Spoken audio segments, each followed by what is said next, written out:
is truly big. And with that, we welcome you into our Big Ten Network studios. Dave Revsine, Rick Pizzo will be joined by Mike Hall in just a bit on what is truly a historic day. I think we both have had a little time now to pick our jaws up off the ground and collect our thoughts.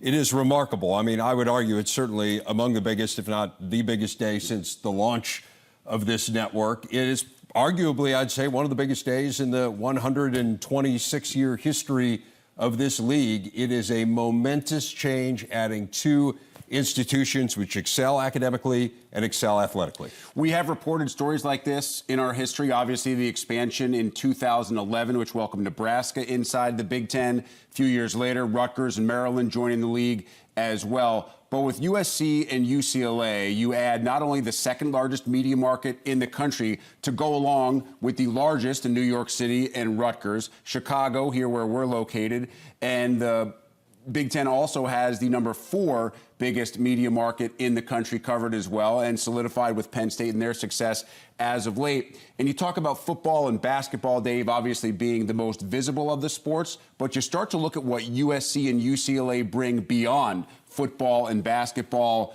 dozens of national championships in so many Olympic sports. And I don't think it's overstating it at all to say that every sport in the Big Ten has just gotten stronger and deeper with the addition of these two schools. No, it's remarkable. I mean, to your point, Rick, UCLA has won national championships in 20 different team sports.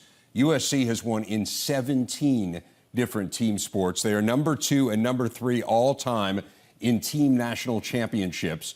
So you do get broad-based athletic programs that, again, fall very much in line with what we see throughout the Big Ten, which, of course, is very much committed to broad-based athletic programs throughout the league, excelling. Now, I mean, obviously, historically, UCLA has been incredible in basketball. USC has been incredible in football. But I think that's what's top of mind with each of those schools.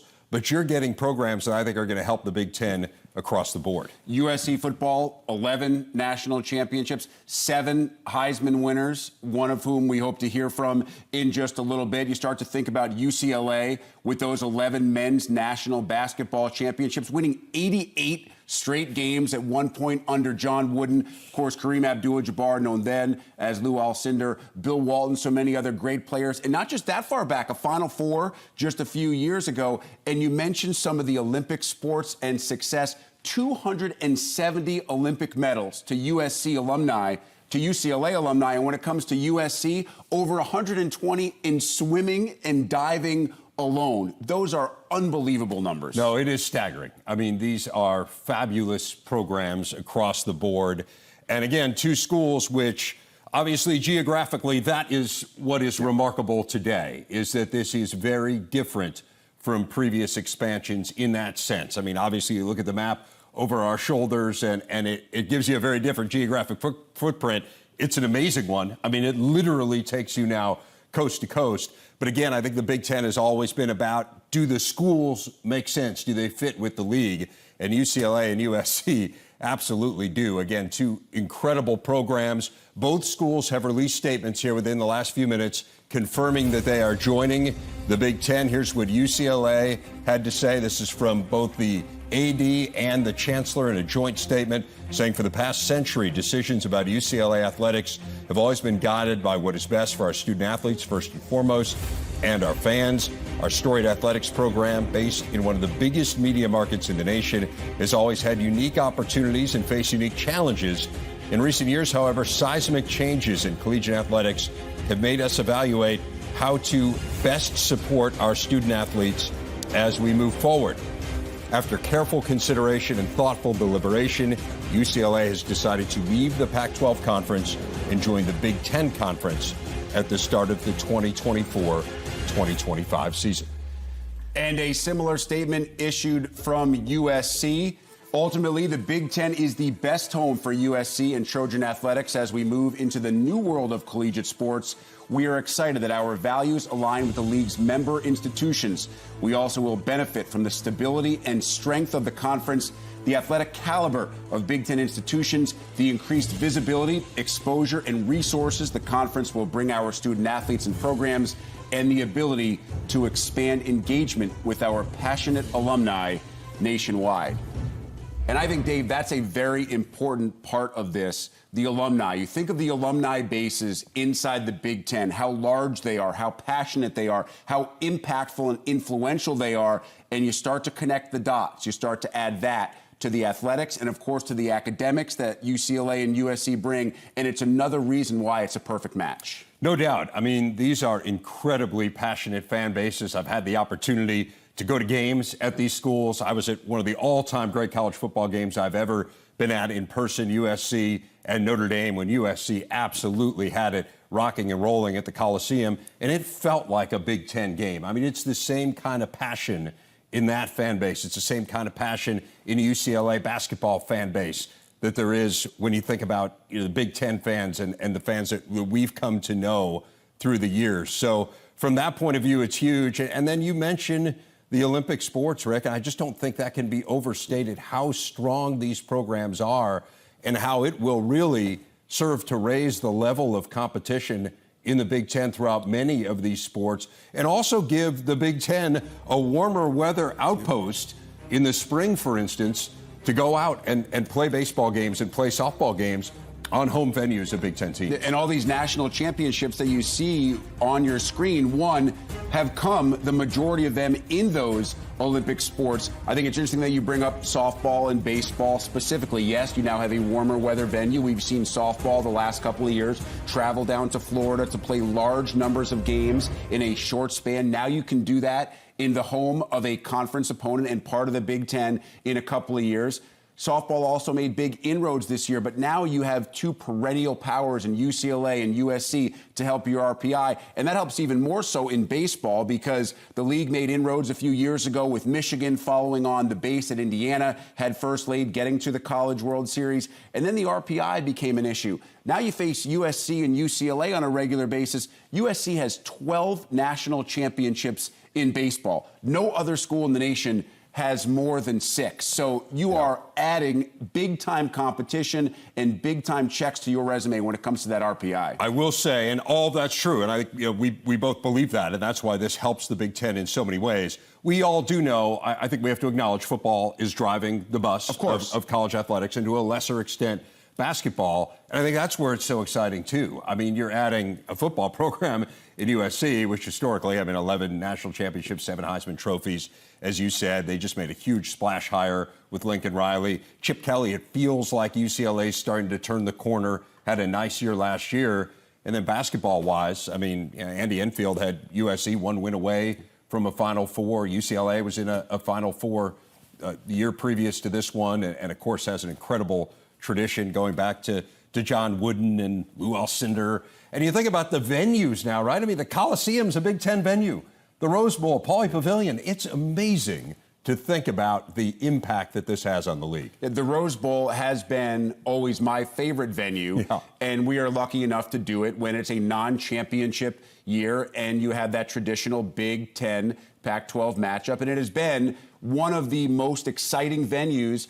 I got to see an unbelievable Penn State USC game there when the Trojans, led by Sam Darnold, kicked the game-winning field goal late. And, of course, this past year, Ohio State and Utah, my neck hurt from going back and forth and watching how many times each of those teams got to the end zone before that unbelievable finish. Now it's not a once-a-year occasion. Now teams from the Big Ten will be traveling to play at the Rose Bowl as a regular season road game. And yes, this changes a lot of things about college athletics, but as we pointed out at the start, USC and UCLA reached out to the Big Ten. They initiated this conversation. They see the writing on the wall. They understand, as it was quoted, the seismic shift in college sports and the landscape that we are living in right now. This was the best move for them. It happens to be obviously very altruistic because it works for the Big Ten very well as well. No doubt. If you get that call from UCLA and USC and they say they're interested in joining your league, I'd say that's a pretty easy one, right? Again, you think about where college athletics is headed. You think about the move that Texas and Oklahoma made last year. This is an opportunity to make a similar splash with your league. And again, I think what makes it so unique is that geographically it changes your league in ways that can really help you. As you said, the television market, the second biggest market in the United States. The opportunity for recruiting is immense. You think about population-wise, all the Big Ten schools are already in the Los Angeles area recruiting student athletes, but this gives you more of a foothold, and the inverse is true too. I mean, it gives USC and UCLA an opportunity, especially in some of the sports where students in the Midwest excel, an opportunity to, and the East as well, recruit there. So it is a win-win for UCLA, USC, and the Big Ten, and that's why it happened the way it did. The Twitter reaction, Rick, has been fast and furious. How about the former Heisman winner himself? You had to be a little careful today because otherwise your head could explode thanks to all the social media reaction. Charles Woodson knows a thing or two about this. I love this. This is my favorite of the day. Holy freaking Toledo Batman, says the former Michigan Wolverine, and he's exactly right. Matt Leinart claims that this could be the wildest college football offseason we have ever seen, and I'm not so sure that I can disagree. Yeah, I don't think that Charles was talking about the former UCLA coach Bob Toledo. I don't I'm believe glad so, that no. we could work him in. Nice name drop, J.J. though. Watt, J.J. Watt, one word. Wow. Yeah. That's what a lot of quarterbacks said when J.J. came around the corner during his playing career. That is for sure. And again, look, there's a ton to this. We're going to be on the air for quite a while. We're going to have a bunch of guests here, and we're going to go through the implications of this, why this was attractive to USC and UCLA, why it was attractive to the Big Ten. There's certainly our larger ramifications for college athletics. We'll discuss those as well. But again, just a monumental day for the Big Ten Conference. And a proactive day. I think that's important to point out. Proactive from the Big Ten, proactive from both USC and UCLA. College sports, not just football, not just basketball, college sports is changing in a way and at a pace that we have never seen before. And I think it's fair to say we're not done. No one believes that college sports and conference realignment is done as of today. So to be proactive, remarkably important, and the Big Ten, USC, UCLA have done exactly that today. That is a conversation we will also have, I'm sure, throughout the evening, is kind of what happens next here. And it is a fascinating one. And if you think you know the answer to that, well, hats off to you, because I don't think anyone really saw this one coming. I mean, this really did send shockwaves. Again, the big story is USC football, UCLA basketball, these incredible traditional programs. We mentioned the numbers at USC, the Heisman winners tied for first all time. You look at 523 NFL draft picks. I mentioned the 11 national titles. It just goes on and on. This is one of the all-time great programs in the history of college football. One of those 7 Heisman Trophy winners, Matt Leinart, of course you know him from Fox Sports as well, joining us now. Matt, this is a historic day, to say the least. What was your reaction when you heard this news? Dave, it was wild. Probably like everybody else, I was a little bit of shock. I can't say that it was this far-fetched, unrealistic thing, obviously with the kind of just the shifting in the landscape of college football. But you wake up, you don't expect to hear that news. There's been so much news this offseason with NIL, and, last year was OU and Texas, and then, the Saban and Jimbo Fisher fight. But all of a sudden, I wake up and I see USC and UCLA joining the Big Ten Conference, which I had to kind of stop and process that a little bit from just a USC alumni, But I think, when I put my college football cap on and I cover the sport just like you do, it was a step that needed to be done. Oklahoma and Texas a year ago announced they were going to the SEC. That was kind of the first domino, to fall in this whole kind of realignment. Somebody had to make a move, and the Big Ten made a move. USC and UCLA stepped up. And they're joining the Big Ten, which I think is great for the Big Ten. It's great for USC and UCLA, those fan bases, recruiting, all of those things, and the national exposure that they'll get from both coasts. So it's another wild day in college football. This offseason has not disappointed, that's for sure. Matt, it is interesting that by all accounts, it is USC and UCLA that initiated this, rather than the Big Ten. I mean, you know UCLA incredibly well. You're, as I said, a Heisman Trophy winner, 2-time national champ. Your numbers retired there. Give us a sense of why institutionally you feel like this was the right move for USC and then by extension, UCLA. Yeah, well, I think, when we look at the landscape of college football, and again, I would go back to Oklahoma and Texas, what they've been able to do what their role is, and obviously in the revenue. And we talk about money, and this is as much a financial decision as well. You look at the state of the Pac-12, and I'm a Pac-12 person. I love the Pac-12. Great memories, great moments, great teams, great players throughout the years, coaches, all of those things. But when you look at where college football is going and what the SEC has done, you kind of look at USC and UCLA out here on the West Coast, and you say, hey, we got to make a move.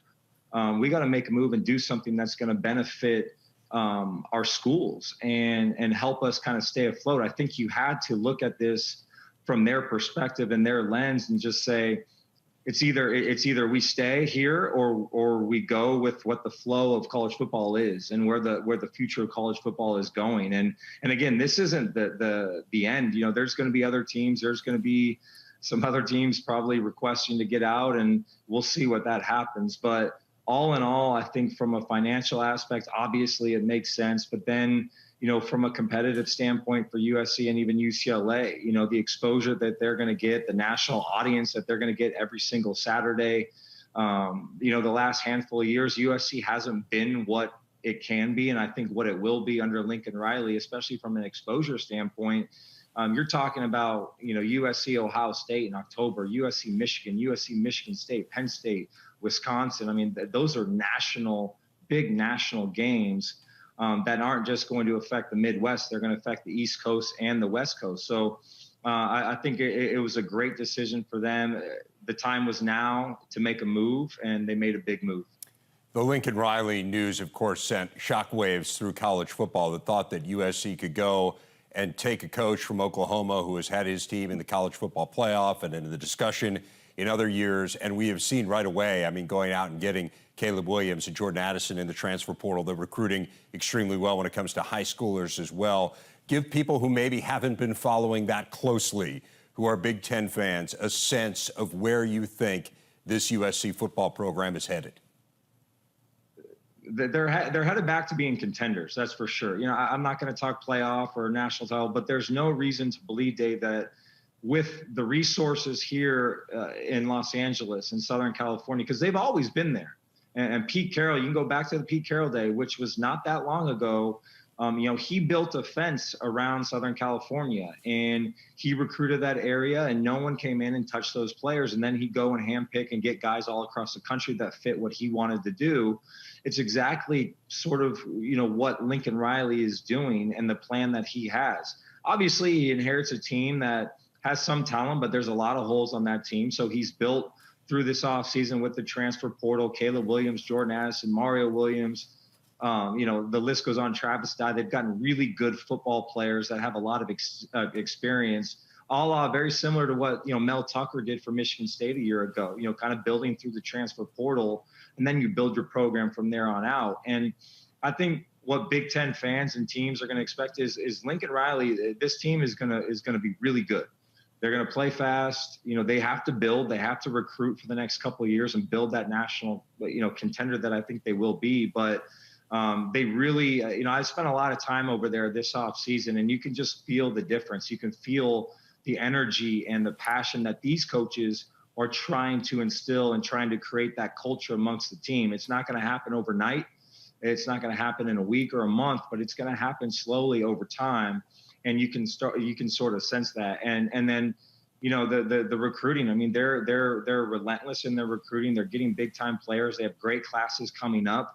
I think, I think they're going to be back, and I think going to the Big Ten is going to be incredible for them. It's going to be a challenge. There's no doubt about that. But that's why you compete, and that's why you're in this business, is to play the best of the best. And that's why you go to schools like USC. That's why you go to schools like Ohio State, Michigan, to play the best every Saturday. And that's what we're going to get here, in a couple seasons when USC joins. Matt, it's interesting. Obviously, you provide the perspective for a Big Ten fan of kind of what USC brings to the Big Ten. I would say the inverse is probably true, too. And I'm sure with a lot of your teammates and people in the USC community, you follow college football as a whole. You cover it every single week. You cover the Big Ten very closely on Big Noon Kickoff and throughout the day on Fox Sports. So what about the inverse? What do you think the Big Ten brings to USC? Why was this appealing for USC, and why would they see it as a good fit? I mean, that's a great question, Dave. And you know, getting a chance to cover the Big Ten over the last couple of years and going to the shoe and going to the big house and watching Big Ten football, which I know you love, I love. There's nothing better than being in those environments. It's real football, real fans. They love it. That's what they had. That's what they bleed, and that's what they love.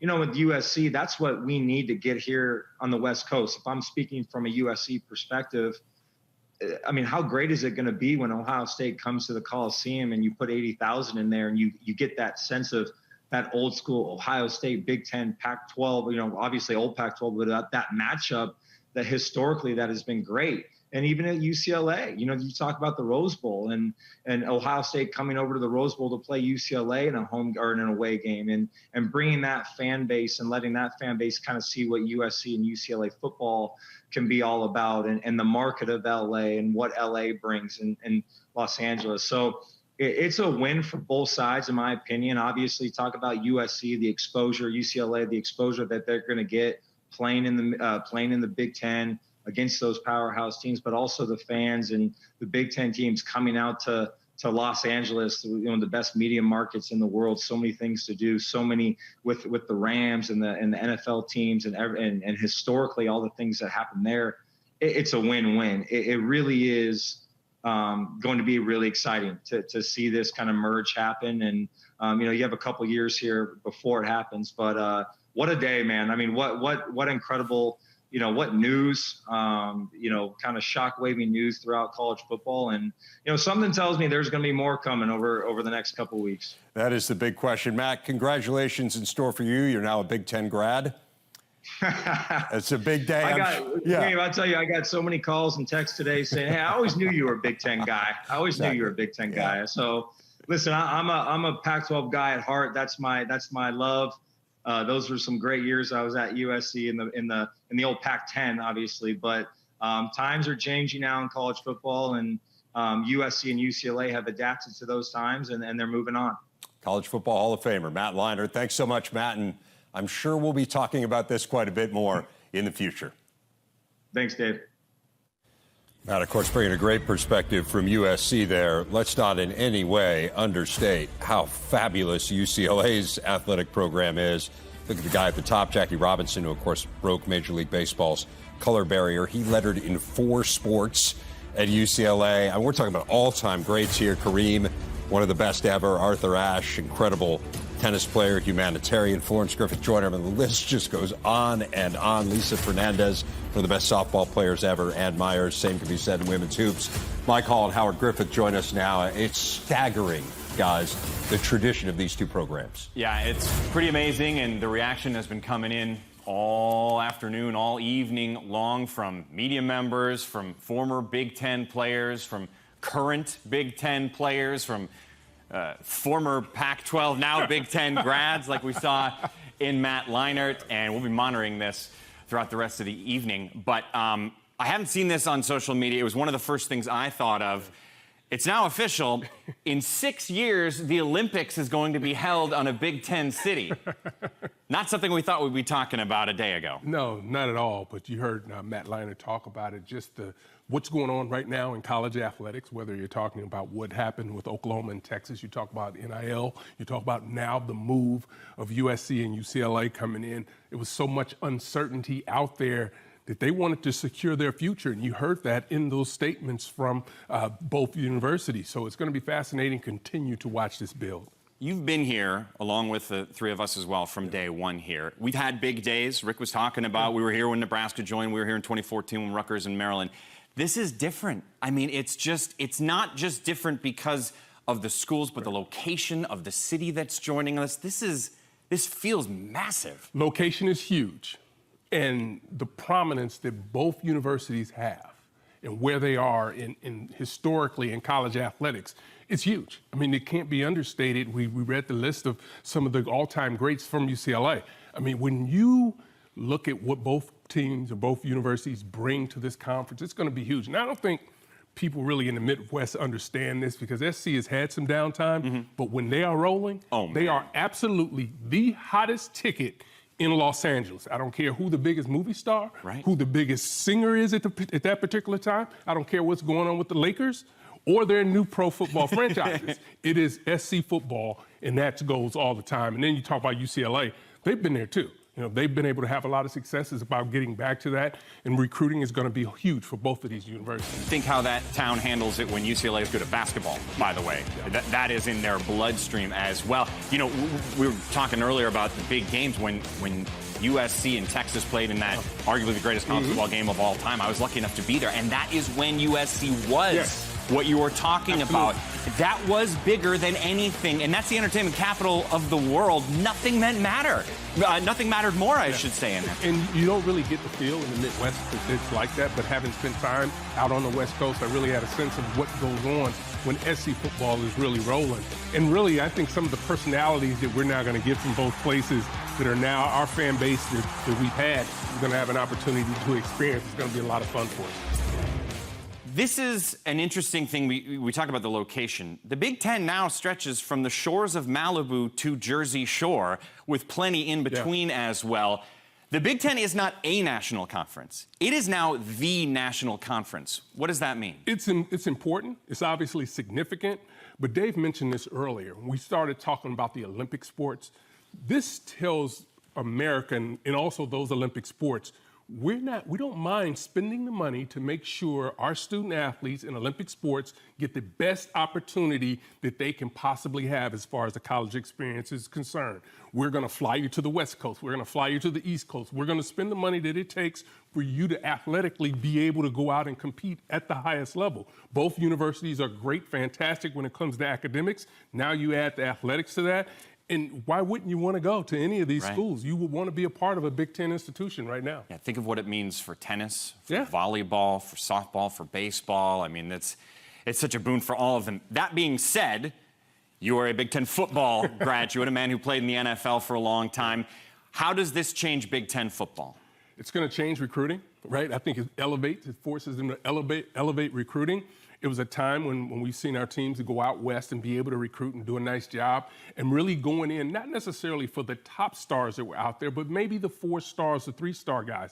Now, all of a sudden, they're going to try to shoot for those 5-star guys, because now you can be a Midwest guy and want to go out and play on the West Coast and still be able to play in the Big Ten. Your fan base, your family still gets a chance to see you. And the same thing happens now when you talk about SC. You now have players out there that you would think, along with UCLA, that can go to those schools because they have been struggling out there as far as recruiting is concerned. They picked that up now lately, but now you're going to play against the best talent that you want to, and you can stay at home.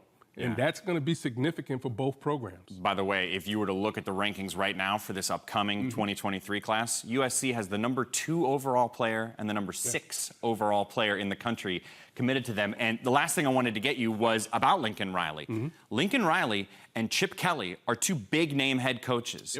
They're joining a conference with Ryan Day, with Jim Harbaugh, with Kirk Ferentz, with James Franklin, with Greg Schiano, with Pat Fitzgerald. This is a wealth. We have talked about, since we started, how the Big Ten has elevated as far as their coaches are concerned on the football side. It's been no question about that. And what comes with that is the ability to recruit. And we talked about when Urban Meyer came into the league, right?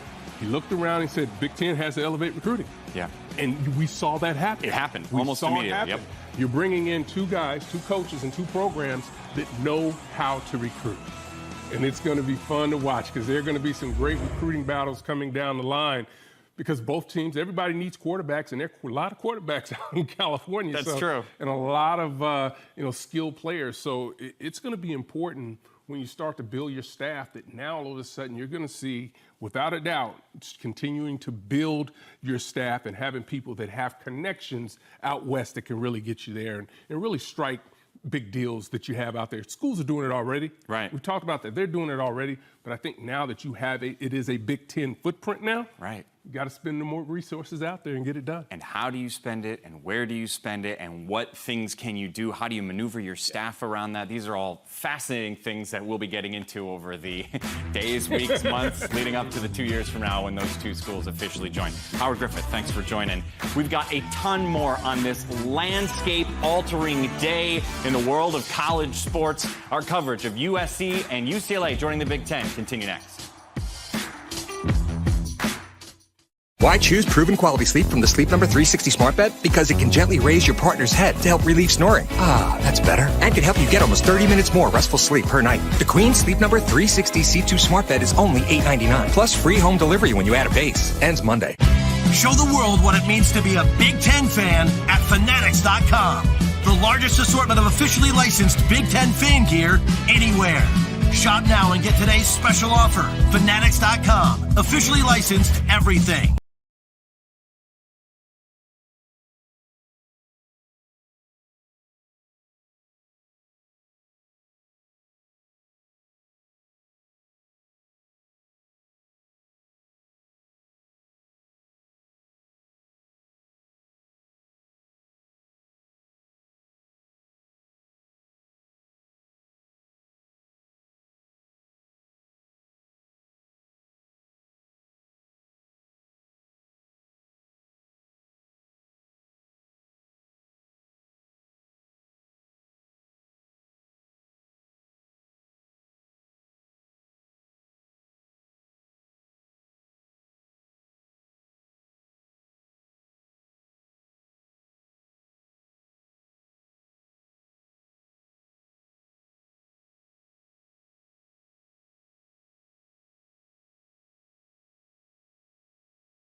We're talking about Lincoln Riley and the great strides he has made early on in his time at USC. The new Trojans coach tweeting, excited to be a part of this historic move, can't wait, and then finishing it with the traditional fight on. Again, USC and UCLA are headed to the Big Ten starting in 2024.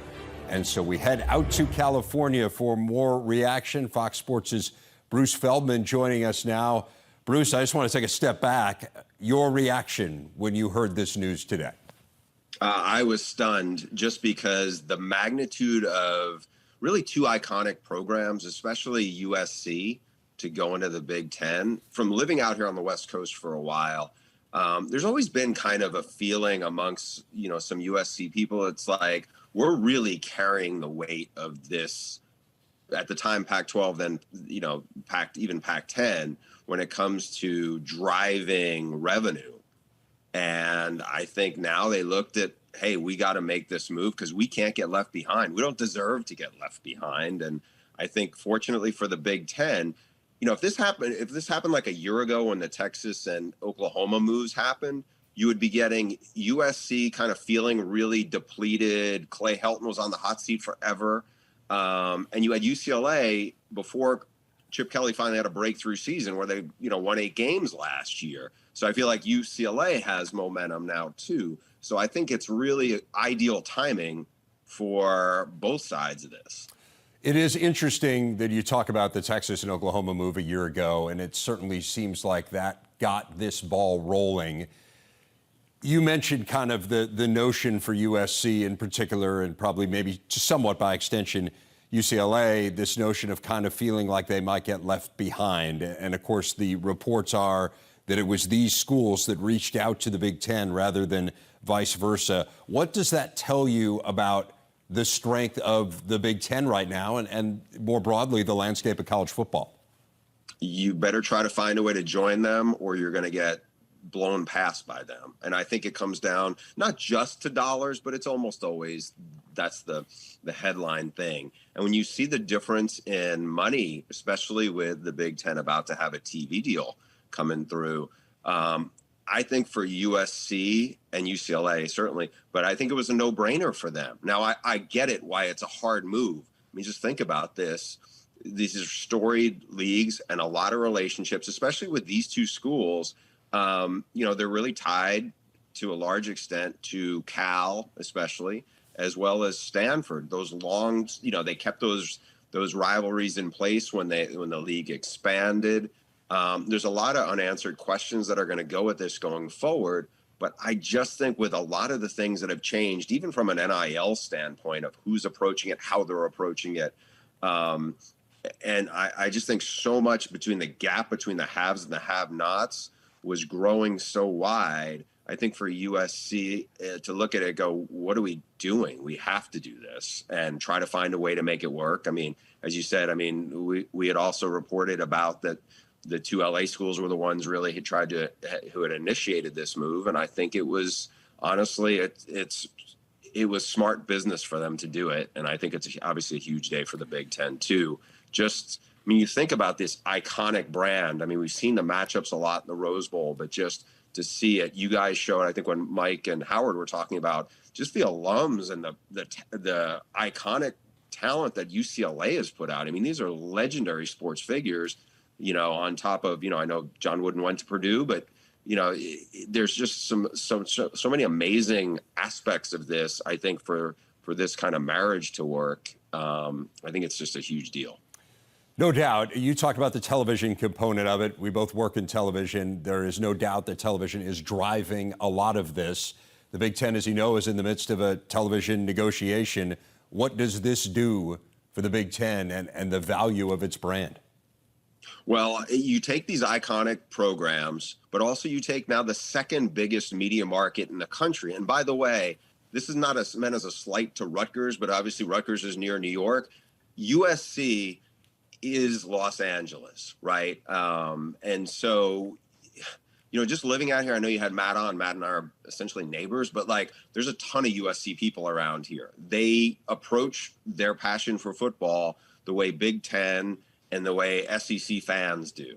I mean, that you are getting that market with these two schools and these two big brands. And I think that is a huge reach. You obviously mentioned, talked about the recruiting benefits of it, but it does become the one national conference, right? And these are huge markets. I mean, I don't have to tell you about what you already had, but now you're adding Los Angeles and you're adding it in a huge way. And I can't underscore to you enough how big of a difference the vibe about USC football is now than it was about 9 months ago, And so I think they're getting that. The timing is really ideal, I think, for all these parties involved. Bruce, I don't think anyone thinks that this is done.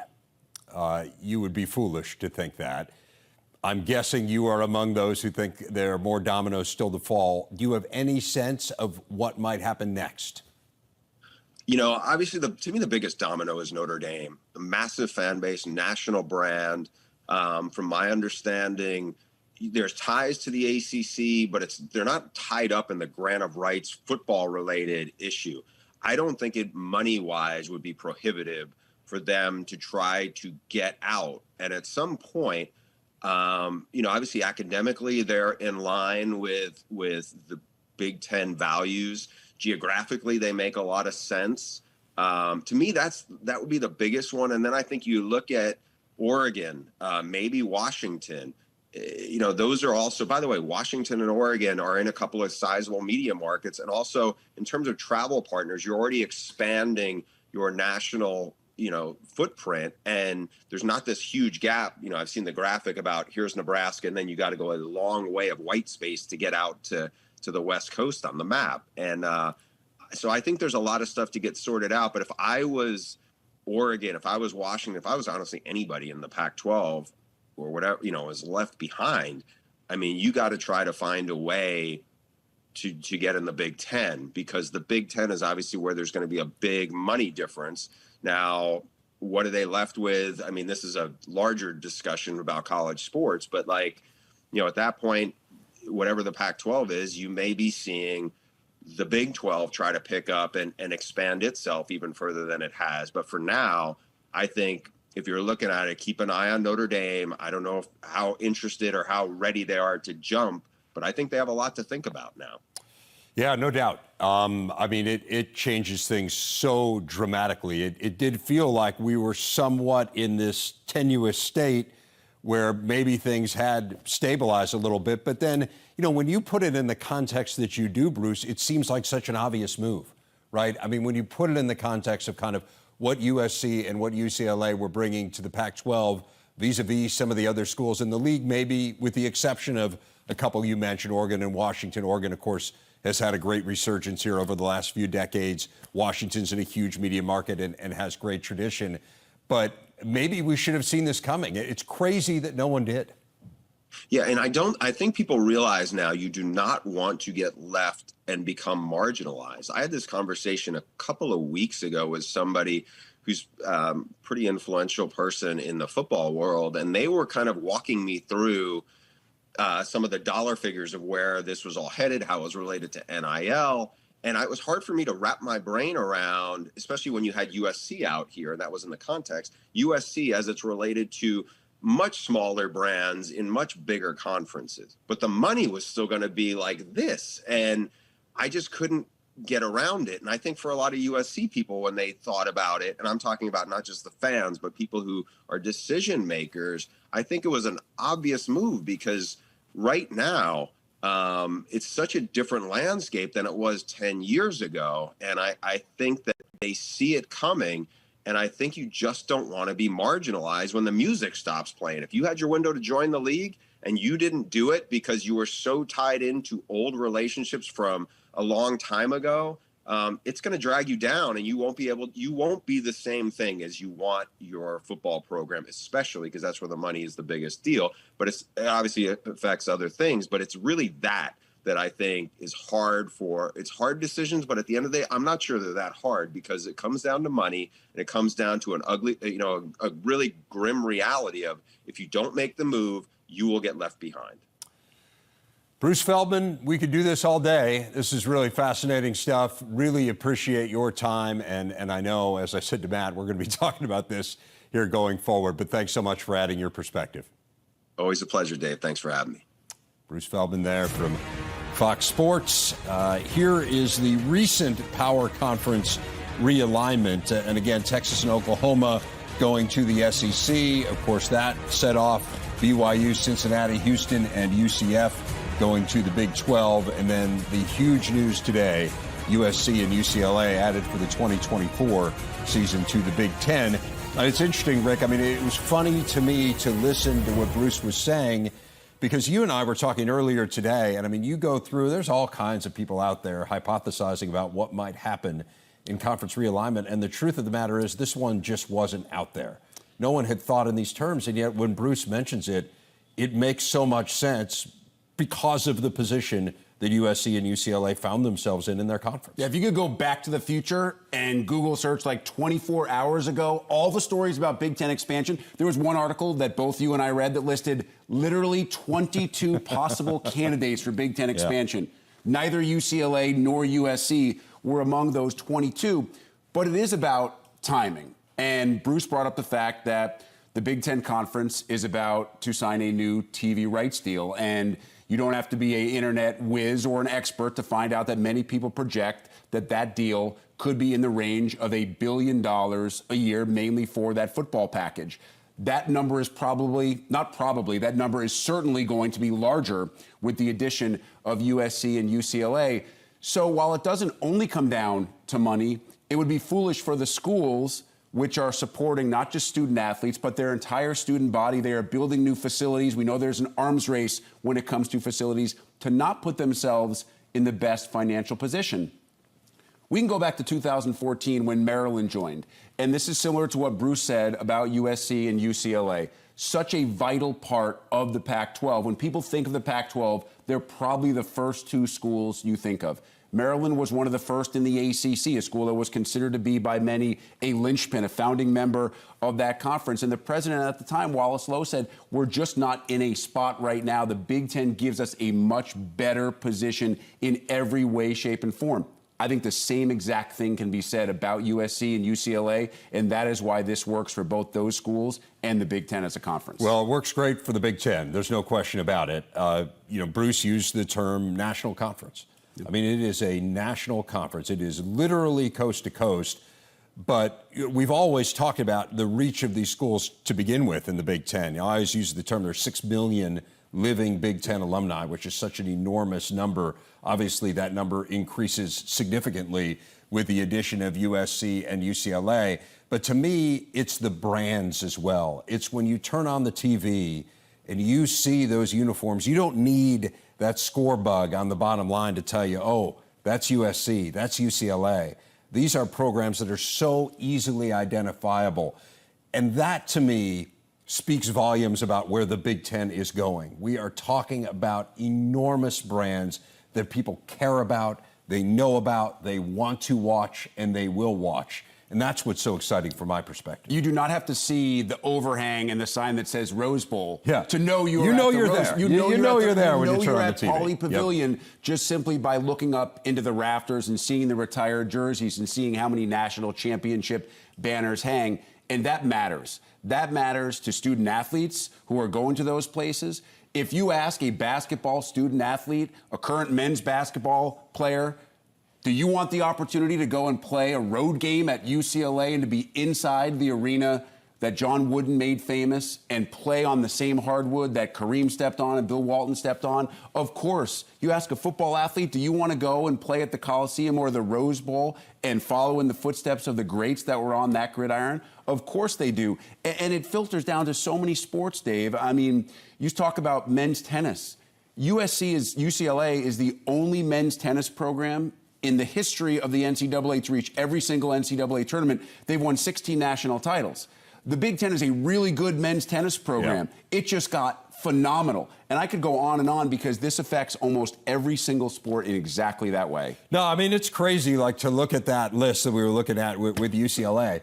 And you're talking about, so you mentioned men's tennis, so let's use that example. I mean, look, there are obviously men's tennis has changed here dramatically over the last few decades, and we've seen some players that are among the greatest in the history of the sport. But I mean, you talk American tennis legends, it's hard to do better than Arthur Ashe. And again, part of that is what an incredible human being he was as well. But then we went down. I mean, softball, like, you can't do better than Lisa Fernandez, right? Women's basketball, Ann Myers, you can't do better. Track, Florence Griffith Joyner.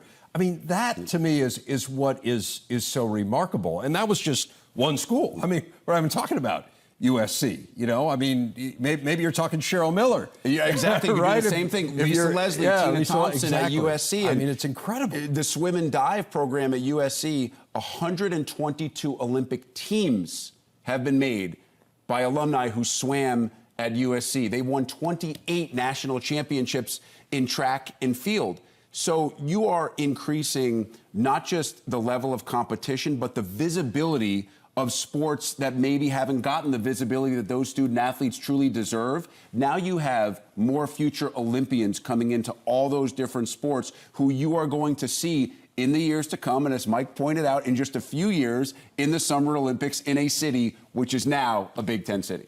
It is indeed. UCLA and USC in the Big Ten. We talked about the huge implications football-wise. USC obviously on the move upward, and UCLA feeling good about the season it had last year with Chip Kelly. Men's basketball, USC, I talked about Andy Enfield, had him one step away from the Final Four. UCLA, we know how good they are. Again, no one's won more national titles. The 4 undefeated seasons. John Wooden, of course, the greatest coach in the history of college basketball, or one of the top 2 or 3. Certainly 5 Naismith Players of the Year. Again, it's remarkable, the history of UCLA basketball, and now 2 years from now will be part of the Big Ten. Mike DeCourcy of the Sporting News, and of course our colleague here at the Big Ten Network, knows that program quite well. He joins us now. Mike, just first blush, from a basketball point of view, Give us a sense of what the Big Ten gets with UCLA and USC. I'm trying, Dave, over the last 2-3 years, we've seen the Big Ten in terms of its regular season reach heights that were almost ludicrous. The games have been so unbelievably competitive. You couldn't find any place to hide. Well, welcome to the future where it's going to be even more difficult. I will say that if you haven't gotten the chance yet to go out to California, to Southern California, to see a game there, it is like in the middle of January, and you're standing outside Pauley Pavilion. I've said this on many occasions. That is literally my favorite place on earth. Standing outside Pauley, waiting to go into a Saturday game in the middle of January. There's no experience like it. And then you go inside and you're watching a college game at Pauley. So that day, it doesn't get any better. So when this starts up, if you're a fan of one of the Big Ten schools, save up your money to make that trip because it is literally unbelievable. Well, let's dive a little deeper into UCLA basketball. And I know you know Mick Cronin really well. He just signed a very lucrative extension. People are looking at them as a top 10 team heading into this year. Jaime Jaquez and Tiger Campbell and that whole group. I mean, they are going to be really good. They have a couple of top 10 recruits coming in. Give people, again, I think sometimes Big Ten fans, again, we saw them, out of Michigan here a couple of years ago, saw them in the Final Four. So if you follow college basketball, you know a little bit about them, but give people a sense of the trajectory that Mick has this on. Yeah, they are certainly on the up. They had a rough period toward the latter part of the last decade, but since Mick got there in 2019, they've recruited exceptionally well. Peyton Watson was just the 30th pick in the draft after his freshman season. They brought in Miles Johnson as a transfer last year, and he added a lot. And obviously, Johnny Juzang, who you're seeing there, had an incredible NCAA tournament. Adam Bona, they're bringing in for next year. They're continuing to recruit really well. Mick is a fantastic coach. He did an amazing job at Cincinnati, and now he's got one of the best assets in terms of recruiting base, in terms of recruiting appeal with everything that's been accomplished at UCLA. And now he's got the Big Ten Conference to recruit to. So it expands his reach. You can promise guys several trips home a year if you need to go into other areas of the Big Ten, East Coast, Midwest, whatever. This expands his reach. So I think I think this amplifies what's possible for Mick at UCLA. And across town, Andy Enfield's done a wonderful job at Southern California. They were in the Elite Eight 2 years ago, lost to Gonzaga. Obviously, Gonzaga took out both of them because they had that amazing shot, the buzzer beater in one of the great college games ever played in the NCAA tournament. So this deepens the Big Ten in a demonstrable way. Obviously, it's a little bit of a trip for a lot of the teams in the league. I think the conference is going to have to figure out how they want to schedule that.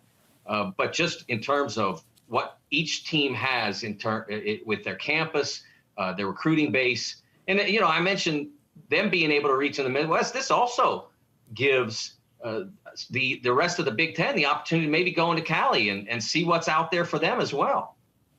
Yeah, for sure. It'll be interesting. The travel is going to be an interesting component of it. I'm sure something people will talk a lot about. The Pac-12 for years has had travel partners, as you know, and so you'll go and play both those schools on the road in a weekend, and then you'll go to Oregon and Oregon State or whatnot. And maybe the Big Ten tries to adopt some sort of a similar model so that when you're in California, you would play both of the schools. I think there are probably plenty of people who could put that together, and you and I don't need to solve that now.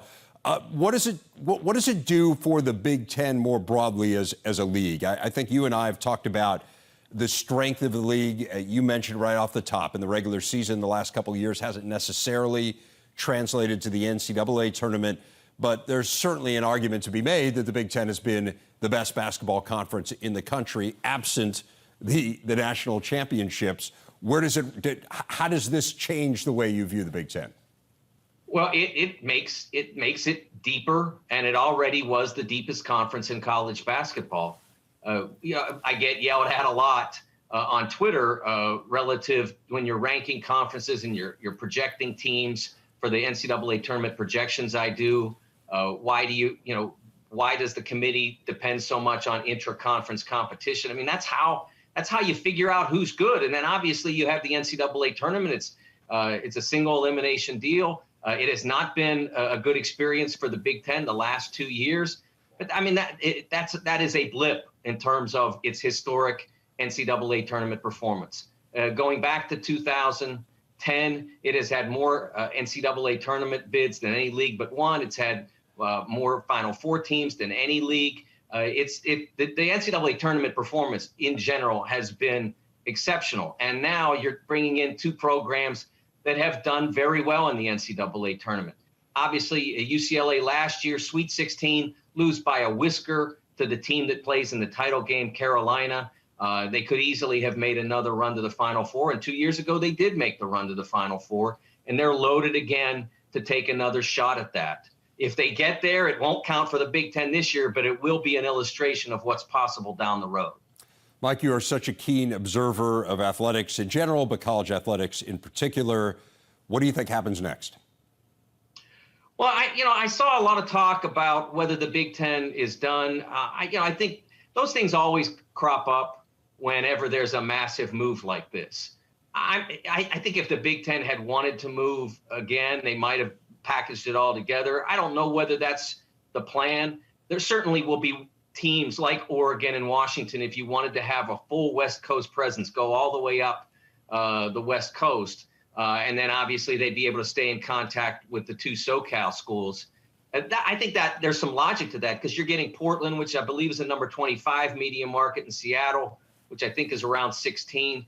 We know that every move that the conference has made over the last now 4 has been to deepen the markets, to get into better markets, bigger markets, to expand the footprint of the league. And so that would do that. If they stand pat, they're going to be fine because there's going to be a significant television revenue for everybody involved.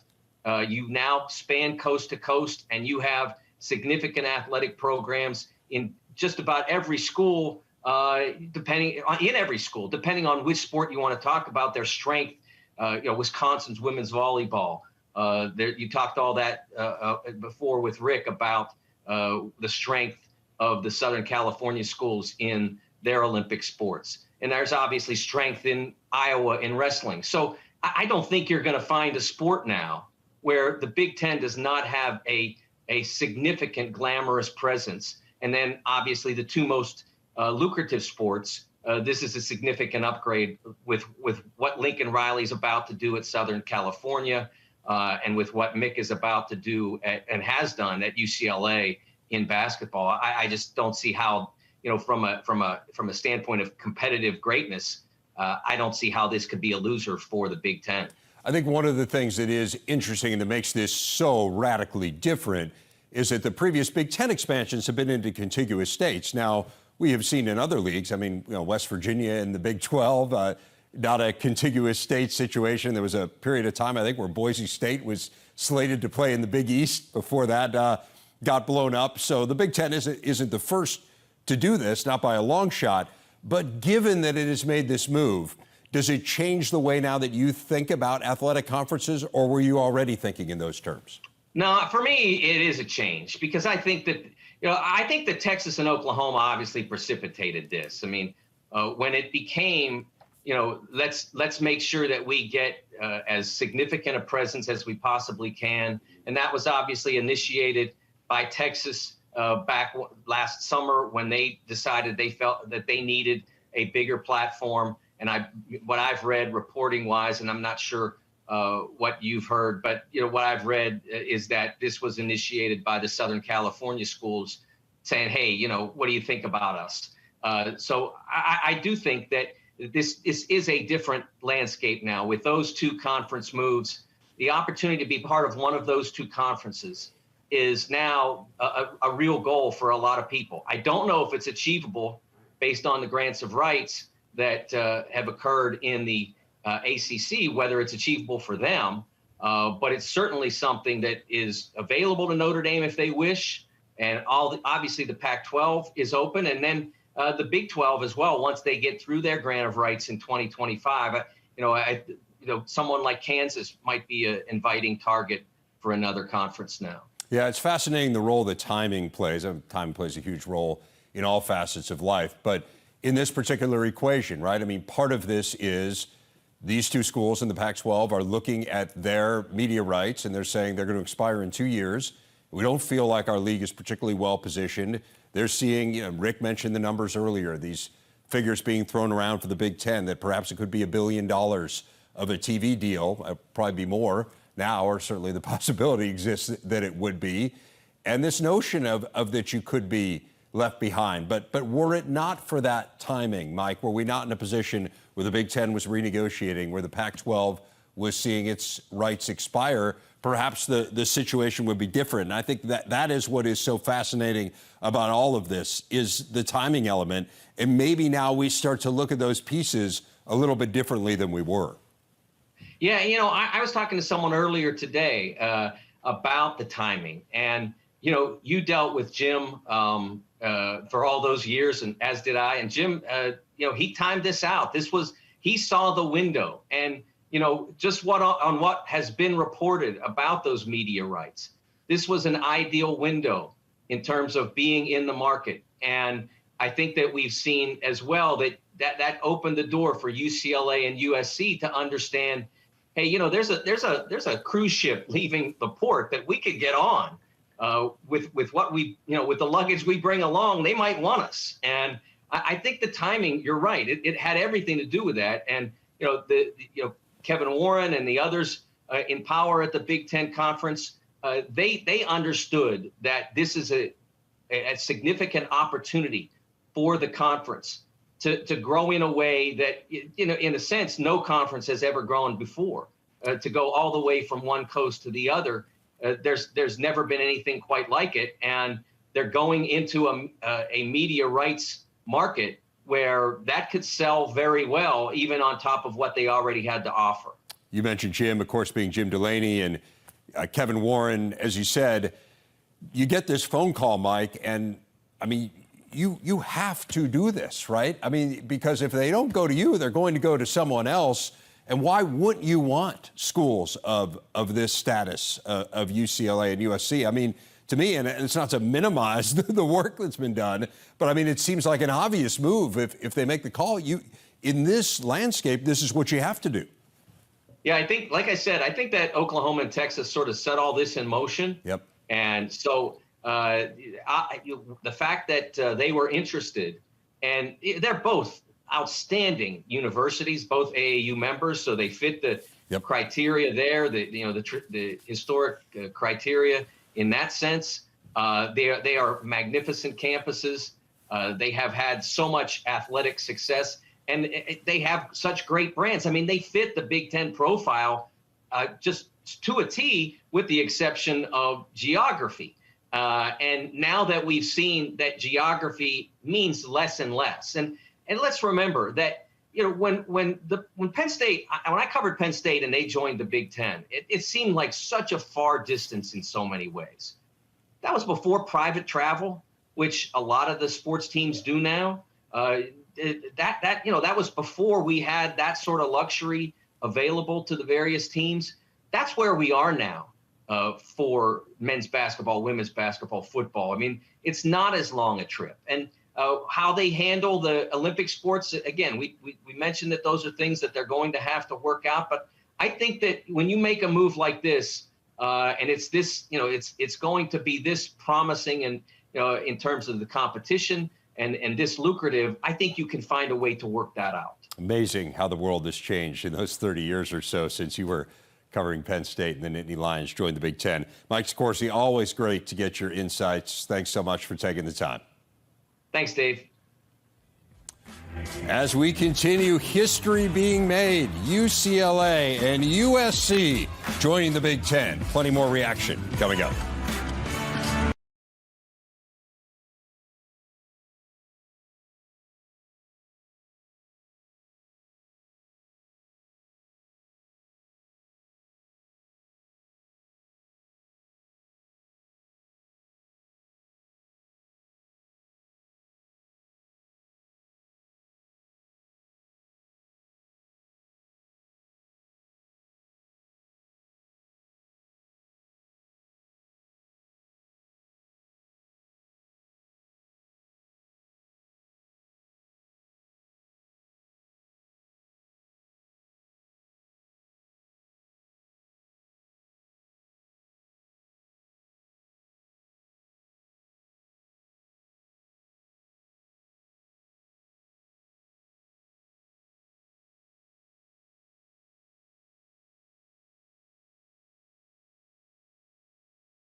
Back on the Big Ten Network, that's Big Ten venue, Pauley Pavilion, Big Ten venue, the LA Coliseum, and Big Ten venue, the Rose Bowl. What a day it has been as UCLA and USC unanimously voted into the Big Ten today. They will begin competition 2 years from now.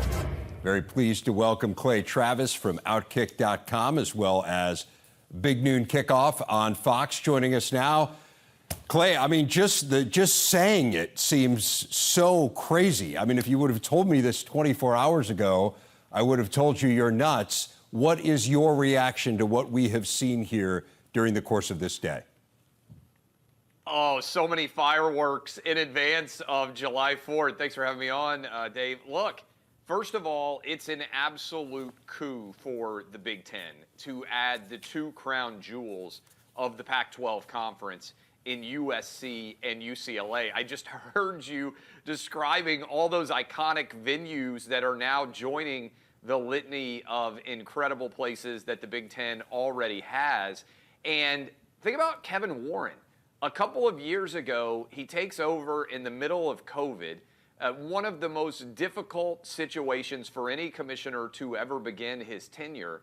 And here he is expanding the Big Ten, taking them from the East Coast to the West Coast, and I believe solidifying the future of his conference and the SEC, right? We have two now major leviathans striding across the country in college athletics, staring each other down. Texas and Oklahoma to the SEC, which kneecapped the Big 12, and now an incredible asset coming from the Pac-12 to the Big Ten. And don't underestimate the academic impact here either. We're talking about, and I got to give a nod to my wife, who's a University of Michigan grad and always bragging about how good her school is academically.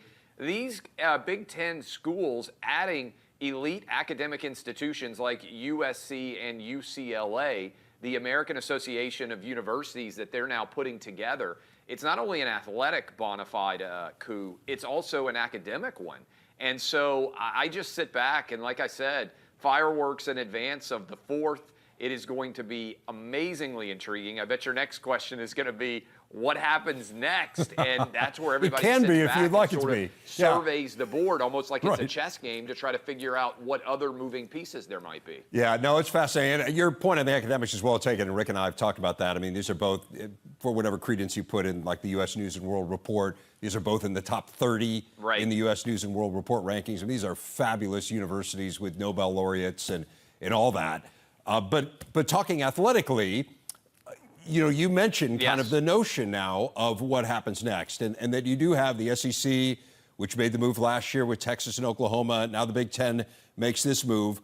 Are any other conferences poised to make the move, or is the question more about who goes to the SEC or the Big Ten next? Well, here's what I would tell you. I bet the SEC League office and the Big Ten League office phones are ringing off the hook, because we don't have a Power 5 anymore. We have a Power 2.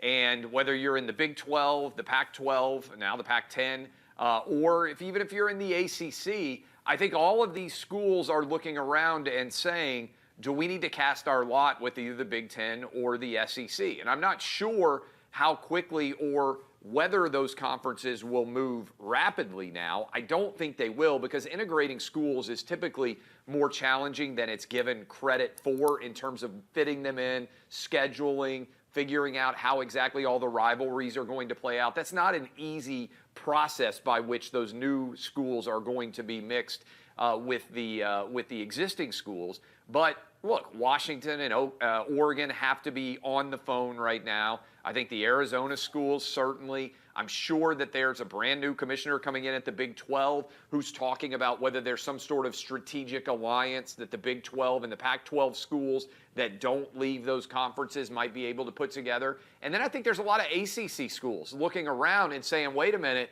does this make sense from Boston College to Miami to all be committed? UNC is an elite academic institution. So is Virginia Tech. So is Virginia. So is Georgia Tech. There are so many moving pieces here, and everybody's trying to figure out, hey, what's the right cultural fit? What's the right economic fit? And what's the right academic and athletic mix that can lead our institutions into the 21st century most efficaciously.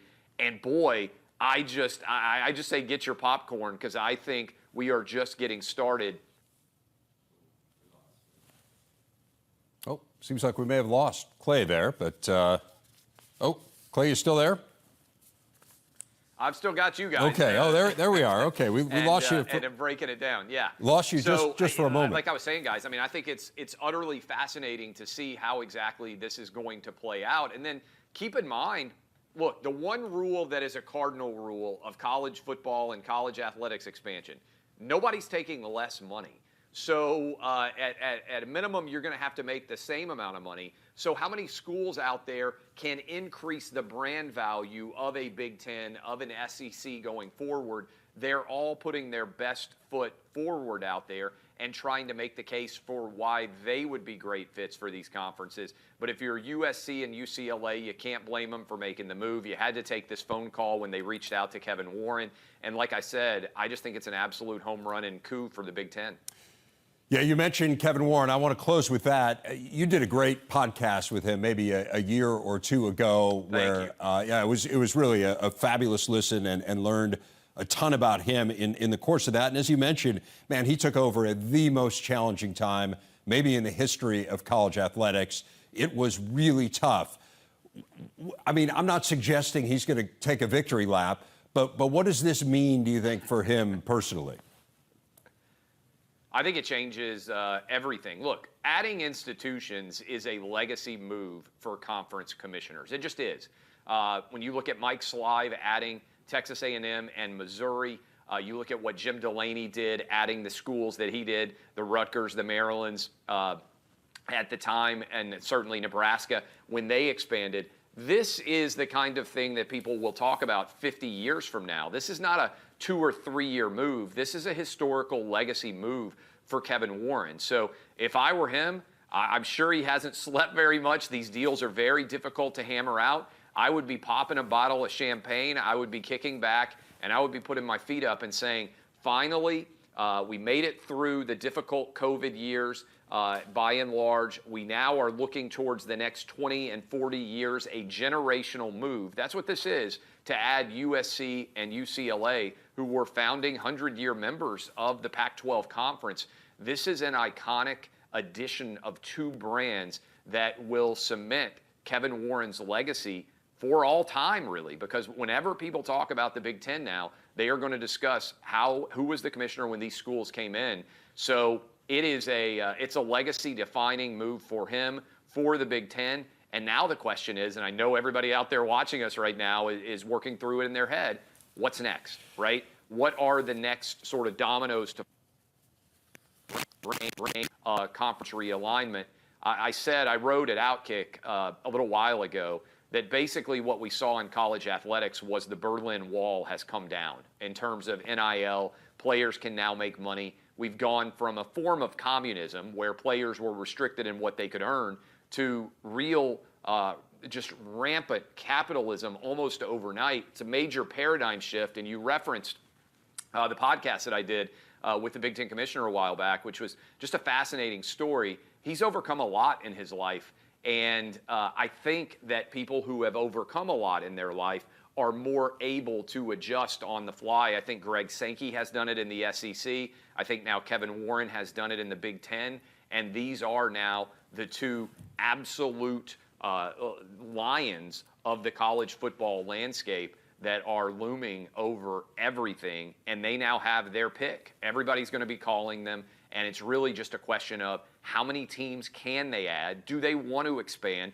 How quickly can they integrate the schools that they have? And boy, if I were the commissioner of the ACC, the Big 12, or the Pac-12, I would be sleeping very uneasily for weeks and months to come here, because I think there is a great deal of instability. Sort of the tectonic plates of college football realignment have shifted. This is an earthquake, and I don't think we're done yet. No doubt. Seismic day.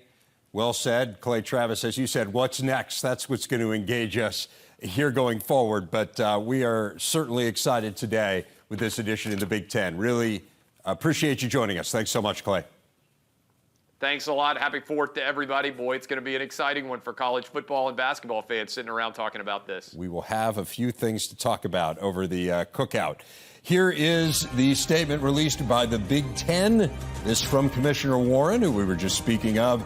As a national leader in academics and athletics for over 126 years, the Big Ten Conference has historically evaluated its membership with the collective goal to forward the academic and athletic mission for student athletes under the umbrella of higher education.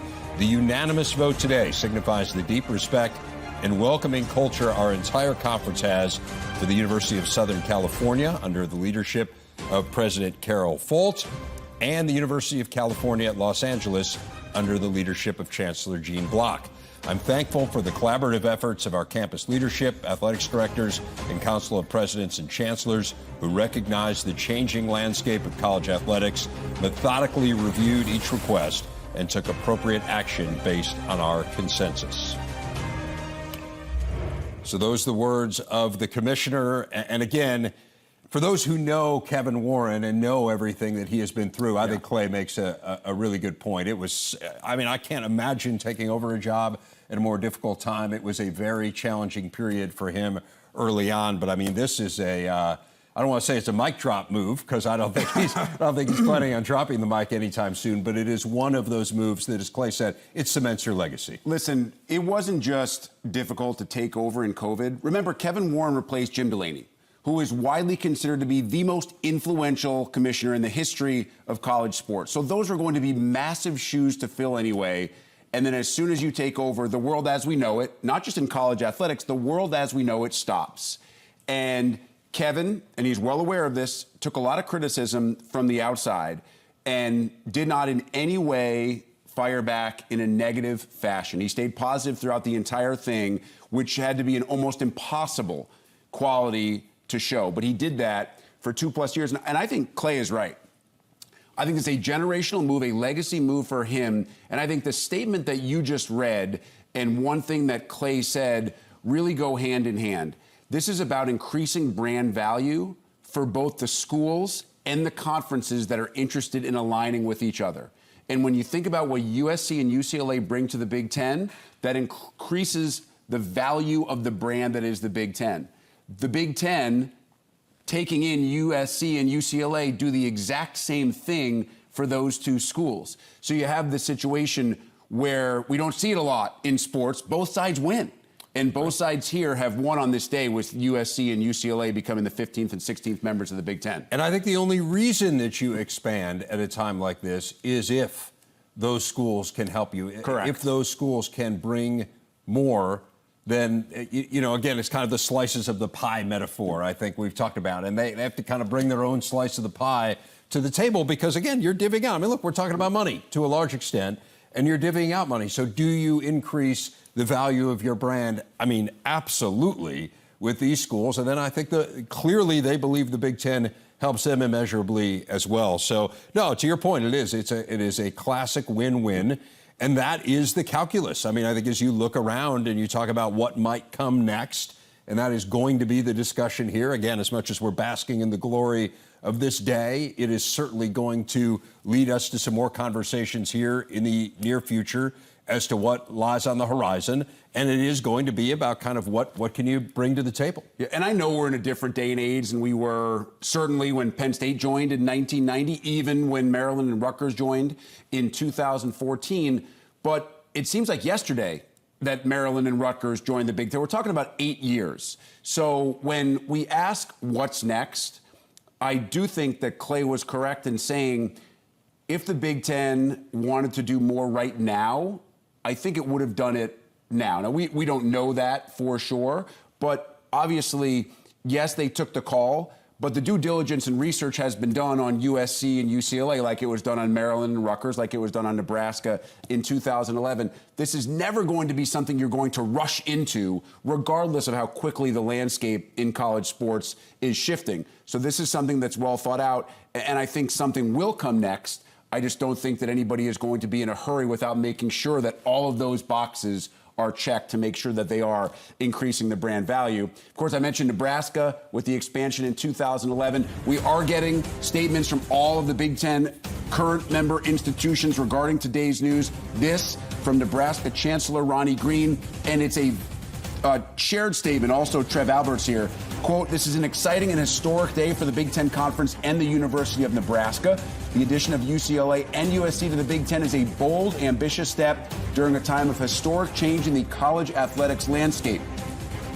These institutions will add 2 world-class athletic departments and brands to the Big Ten and stretch the conference footprint from coast to coast.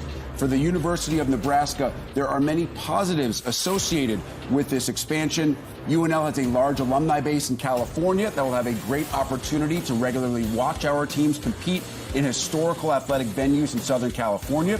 Nebraska has had a history of success recruiting athletes from California, and this will only enhance Nebraska's profile in a fertile recruiting ground. We welcome UCLA and USC to the Big Ten Conference and look forward to competing with them in the future."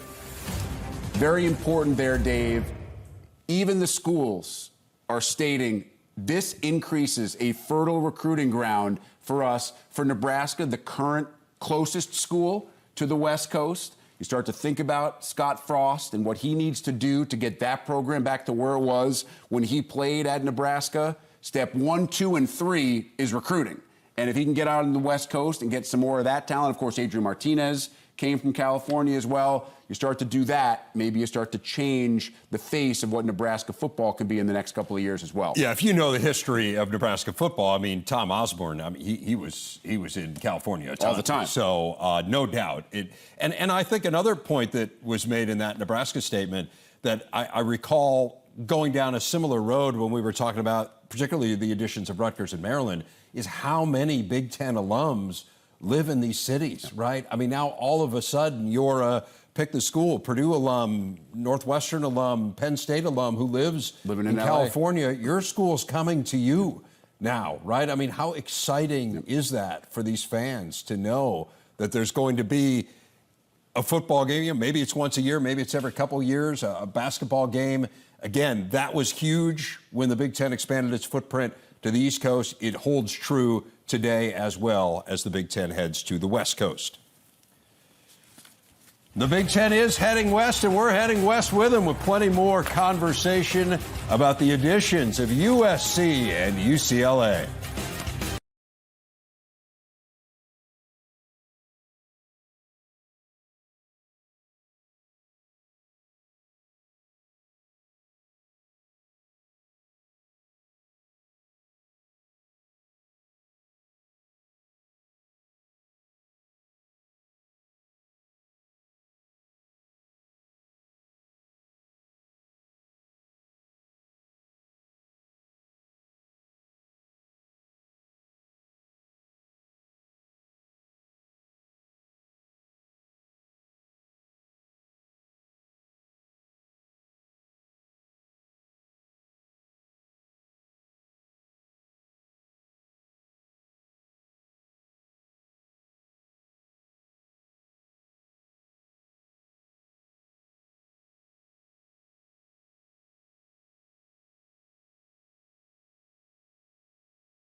the realignments in the Big Ten. Of course, 1993, the addition of Penn State was seen as a seismic change at the time, a proud football program, one that had been independent for years, joined the league and very quickly made a huge impact with a very talented Rose Bowl team. Nebraska then in 2011 joined, Rutgers and Maryland in 2014, and now UCLA and USC a decade later will begin competition.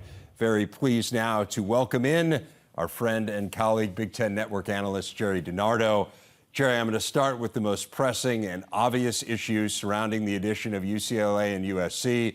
That is, of course, the Big Ten Network bus tour. How do you envision the Big Ten Network bus tour going forward? Oh, okay, remember, as we talked off the air, the only thing that I asked the powers to be at the network is that please schedule Rutgers as the 5th stop and USC and UCLA as 6 and 7. I mean, I think to go coast to coast without stopping in between, except for gas and a little food, would be the best way to make the bus tour even better. I agree wholeheartedly. I want you to know Howard's in favor of driving, but if now that we have, you know, a simple majority here of 2-1, I think we can start to force the issue. This is how things work, Gerry. This is how the world turns, as you well know. Hey, your reaction. I mean, you are someone who's been around this sport your entire adult life. It has defined who you are. And I speak of college football broadly, obviously, but we're talking about the entire conference. What was your reaction when you thought of this notion today for the first time? Well, I think like most people, I was really shocked. And then, you know, you start thinking about what it's going to do for the Big Ten, what it's going to do for the 2 schools that are adding. I mean, USC and UCLA have been historic powers in college football, especially USC. So you add them to your conference, and as strange as it probably feels for a lot of people that have followed the Big Ten for a long time, especially people that remember when it was 10 and Penn State came aboard and then Nebraska came aboard, how could it not help this conference when it opens up coast-to-coast exposure? USC is potentially as good as anybody in the Big Ten. I mean, that's their history. UCLA is as good as the top quarter of the Big Ten Conference. And so if you're looking at it from a financial standpoint, it's a boom. If you're looking at it as adding quality to an organization, it's a boom. Now, the other side of that, Rever, you know, not everyone in the Big Ten that has to play competitively against UCLA and USC in football is probably, you know, perhaps a little on edge. I mean, because those 2 schools, one plugs in my opinion, at the top, and one plugs in at the top quarter. So does that move everybody else down? So as much as it is a boom for us financially and for fan interest, there's probably 2 sides to this. If you haven't had recent success in the Big Ten, and now 2 more conference schools of this caliber are coming onto your schedule, you know, it's a challenge. It really is. And, you know, I've coached at places that have had a lot of success in the past and some that haven't. And this impacts the football program significantly if you haven't had recent success or historic success. No doubt. I mean, look, it makes things very challenging. This is already an incredibly challenging league. It doesn't get any easier with USC and UCLA being in it. And yet, ultimately, and, you know, it's interesting because you look at it from the position of a coach, and it's a different point of view than I think a typical fan would be. But there is kind of the rising tide lifts all boats notion here, Gerry. And, you know, we were talking about when Urban came into the league and said, hey, the Big Ten needs to recruit at a higher level. And lo and behold, it happened in relatively short order. The Big Ten is not going to be in any way devoid of resources. You're not going to have any excuse for not going out there and recruiting at a top level and having great facilities and competing at the absolute top. And so in that way, it could prove beneficial, too, to programs because you've got no excuses. Yeah, I lost you for a little bit there, Reverend. So I'm not sure exactly everything that you said. You know, what I heard you say, there's no doubt that is true. But resources don't change have and have-nots, if you will. Rules don't change have or have-nots, if you will. I mean, you look at the conversation about the NILs, and there's a conversation that, well, this would allow a have-not to become a have.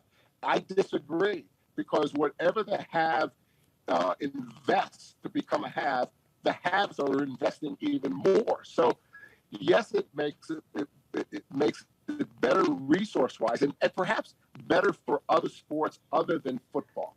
But history tells us that if you've had greatness in your past in college football, you have the potential to have greatness in your future. Hey, Coach, we're having a little USC, trouble with your Gerry. We're having a little trouble with your cell phone. I think we're gonna have to let you go. I apologize, but thank you so much, Gerry DiNardo, our good friend and colleague, joining us there via the phone. This is the joy of live television. Sometimes it doesn't go exactly as you plan.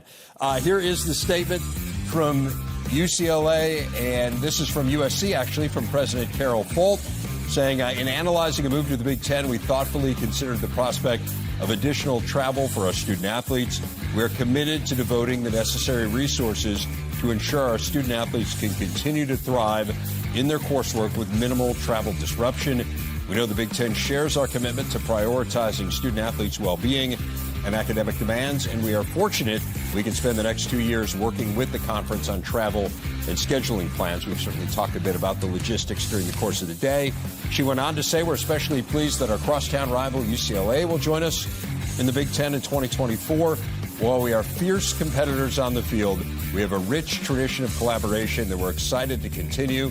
As we begin to plan for our move, please know we'll do everything we can to preserve the wonderful traditions and rivalries we've built in the Pac-12 that our students, alumni, and fans have enjoyed for decades. So again, that's the statement from the president of USC, Carol Folt, talking some about those logistical challenges. And at USC, of course, the list just goes on and on of remarkable athletes in just about any sport you can think of. Marcus Allen at the top there with football, but you can go down the list with great football players at SC. He's just one of many. Mark McGuire, one of the all-time greats. Bill Sharman, Cheryl Miller, April Ross, Angela Williams. Again, the list just goes on and on. We welcome in Joel Klatt now from Fox Sports, the lead game analyst for the network, has covered the Pac-12 and the Big Ten extensively, and he joins us now. Joel, I'm asking everyone the same thing, just because I think it's such a momentous day, and I think it caught many of us off guard. What did you think when you heard this for the first time? So I think probably the same as everybody. I first was like, what? Didn't expect this. Although since last year, when Oklahoma and Texas decided to do what they did with the SEC, Dave, I felt like that there's been a sense that power brands, major brands, valuable brands across the landscape of college football have been looking around and at least listening and at least trying to take stock in what the new reality is. And let's be honest, the reality of the current landscape in college football is far different than the idealistic world that a lot of these schools and their fan bases want to live in. Tradition only gets you so far in today's landscape, and that's really the truth of it. Now, do I love the spot that we're in college football? No, not necessarily. I still think that this is a result of us not having a stronger overarching governing body, Rev, over the sport. I wish that we did, but we don't. And so those within this sport have to operate under its current construction. And in its current construction, people have to look out for themselves, and they've got to look out for things like economics and exposure. And when I really started to sit down and think about it and had a few conversations, it became very apparent to me that this decision was not only good for USC and UCLA, but also for the Big Ten. And the next conclusion I drew is that it was somewhat inevitable in some sense because of where the SEC is going. If you want to be a contemporary in this modern day landscape of college football and collegiate athletics, you've got to get to a point where the economics make sense, in particular from a revenue share and with the new media rights deals of the SEC and the Big Ten and where they're going compared to where the other conferences' revenue share deals are going. I think that this was somewhat inevitable. It's interesting because we had this a similar conversation with Bruce Feldman earlier, and he kind of put it in those terms, and it almost left us to say, how did we not see this coming, right? I mean, it just makes so much sense for USC and UCLA when they look around the landscape of college sports and they see the amount of money that's being talked about in the SEC deal or the Big Ten deal, and just realize how far behind it would put them were they not to make a move. And they're in an advantageous position, and why wouldn't they? Right. And I would, and I mentioned exposure, and I know I didn't really touch on that piece, but yes, the economics are clear, and I think everybody kind of understands those. But also when you look at the exposure that is possible, in particular with some of the rumored ways that the new media rights deal is going to be structured, linear television, broadcast television, the different windows and for game times, I think that was a big deal as well. So, you know, in a lot of ways, there's only a few more power valuable brands in college football, at least, that are left outside of the Big Ten or the SEC footprint now as we hit 2024 moving forward. And so this is not over. I think we would be naive to think that this is over. Value brands and brands that can drive further revenue will end up landing potentially within the Big Ten or the SEC, and we may see deals between those two leagues that make something that's a little bit separate from the whole of college football. That's wild speculation on my part, but I think in the future we've got to be prepared for anything. Joel, you are somewhat uniquely positioned in that you cover both of these leagues, so you know the Big Ten well, you know both of these programs well. Give Big Ten fans a sense of the athletic culture of UCLA and USC and what they bring to the equation. Yeah. I think it would surprise probably Big Ten fans, but I think that they're as proud or more than most, if not all, of the Big Ten. So, Rev, I think that they're getting like-minded institutions, not only academically, but certainly from a competitive standpoint. They certainly value excellence. And then in a larger extent, you know, they even value the non-football sports at times more. So they're getting premier institutions in every sense of the word. And I really do believe that this is going to usher in a whole new era of Big Ten athletics, where every single sport, not just football, but every single sport is going to be benefited, not only from UCLA and USC's perspective, but the entire conference being able to recruit across the entire country, and in particular in the Southern California area. I think that this was a very strong move from the Big Ten's part as well. And not just reactionary, but they took their time. Remember, it was about a year ago. We're sitting here just less than 12 months, Rev, if I'm not totally mistaken. It's about 11 months ago that we got the first news from the Houston Chronicle about Texas and Oklahoma, and the Big Ten took their time, and USC took their time, and UCLA took their time. And I think that it's landing in a place that I guess you could have expected, but certainly something very interesting. Joel, you and I have spent significant portions of our lives talking about the college football playoff with one another and debating and going round and round onto where it's going. What do you think the impact will be here on the CFP, or is that just like the advanced calculus course you don't even want to dive into right now? No, actually, I think it took it from advanced calculus and it took it more towards basic algebra, to be honest with you. I think that it actually paves the way for the postseason. And for the, I don't know how to put this, because delicately at least, because there are people with such strong emotional ties to this entity. But the Rose Bowl was one of the major linchpins holding the playoff expansion back. And people don't really know that, but it was. Now, there were other hurdles as well. It wasn't the only one. So don't, misconstrue my words there. But the more variables that you take out of the equation, the better.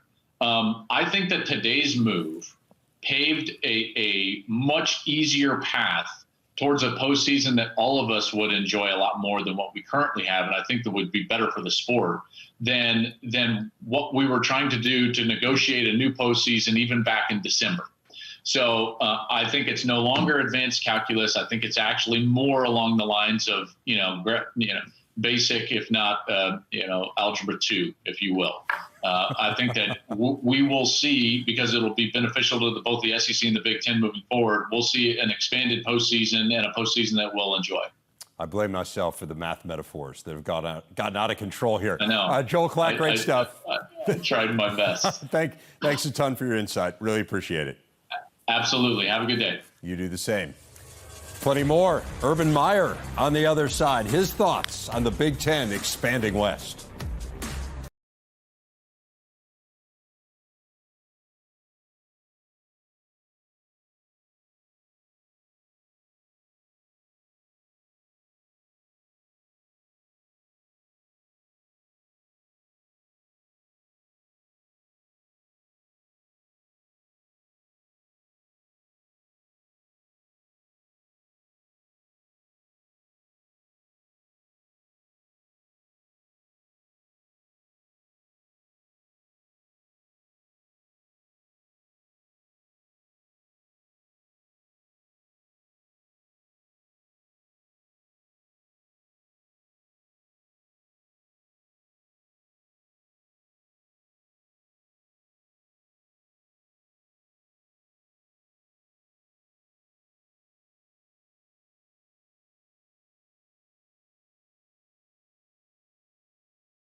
Statements continue to flood in on the addition of USC and UCLA. This from Joan Gable, the president of the University of Minnesota, saying, quote, the additions of those two schools align perfectly with the Big Ten's academic and athletic culture.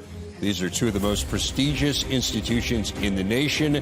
They're grounded in education and research. We are excited about future athletic competition and academic collaboration between 16 of the finest universities in the country.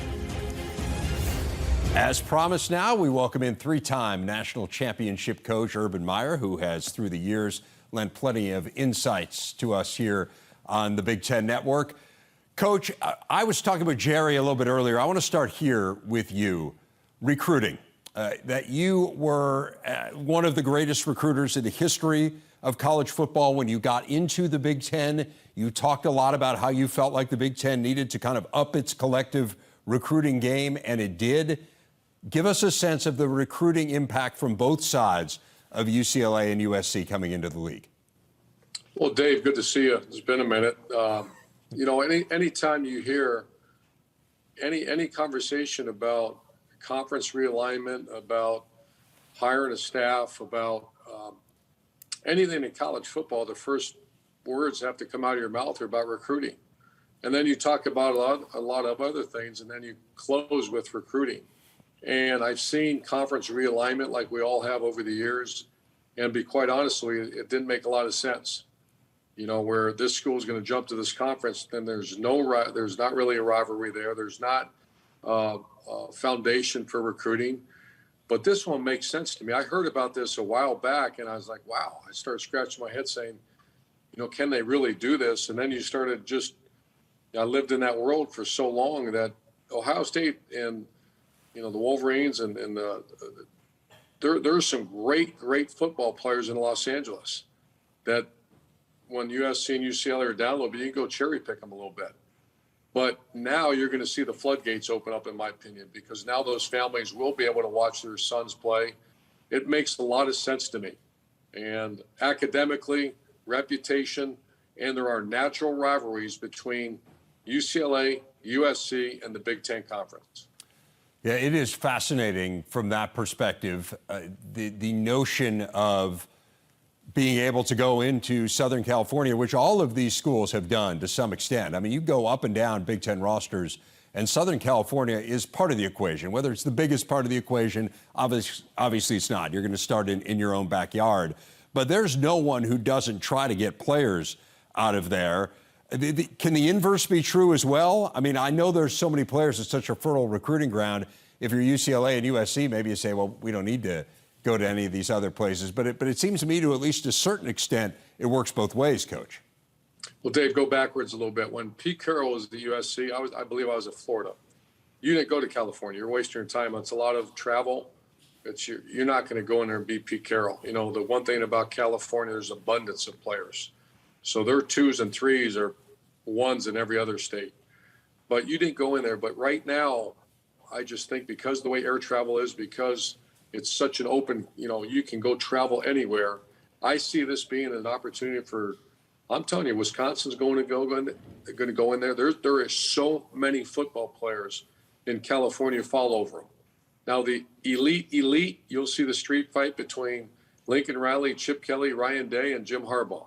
And I'll tell you, I can't wait to watch it because this is a new era, man. This is really intriguing. When I saw the news come across, I got a couple calls today, and I thought, man, it actually makes sense. It really does.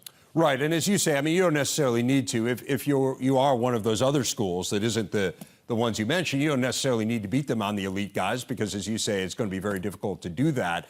But it gives you a selling point to say, hey, you're going to be able to play some games on in front of your friends and family, and your games are all going to be on television here and whatnot. So I do think that there, again, if you go past the absolute elite programs, maybe it does change the equation there somewhat as well. What does it tell you more globally about where conferences are going here in college football? The notion that USC and UCLA would be joining the Big Ten.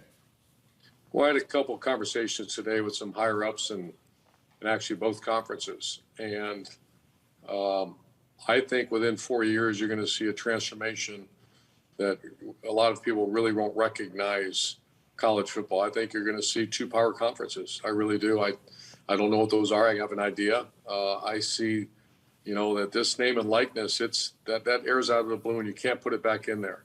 And so now there's going to have to somehow regulate this thing. And the only way to do that is unionize, is to, have all the teams under one umbrella. Right now, they're not.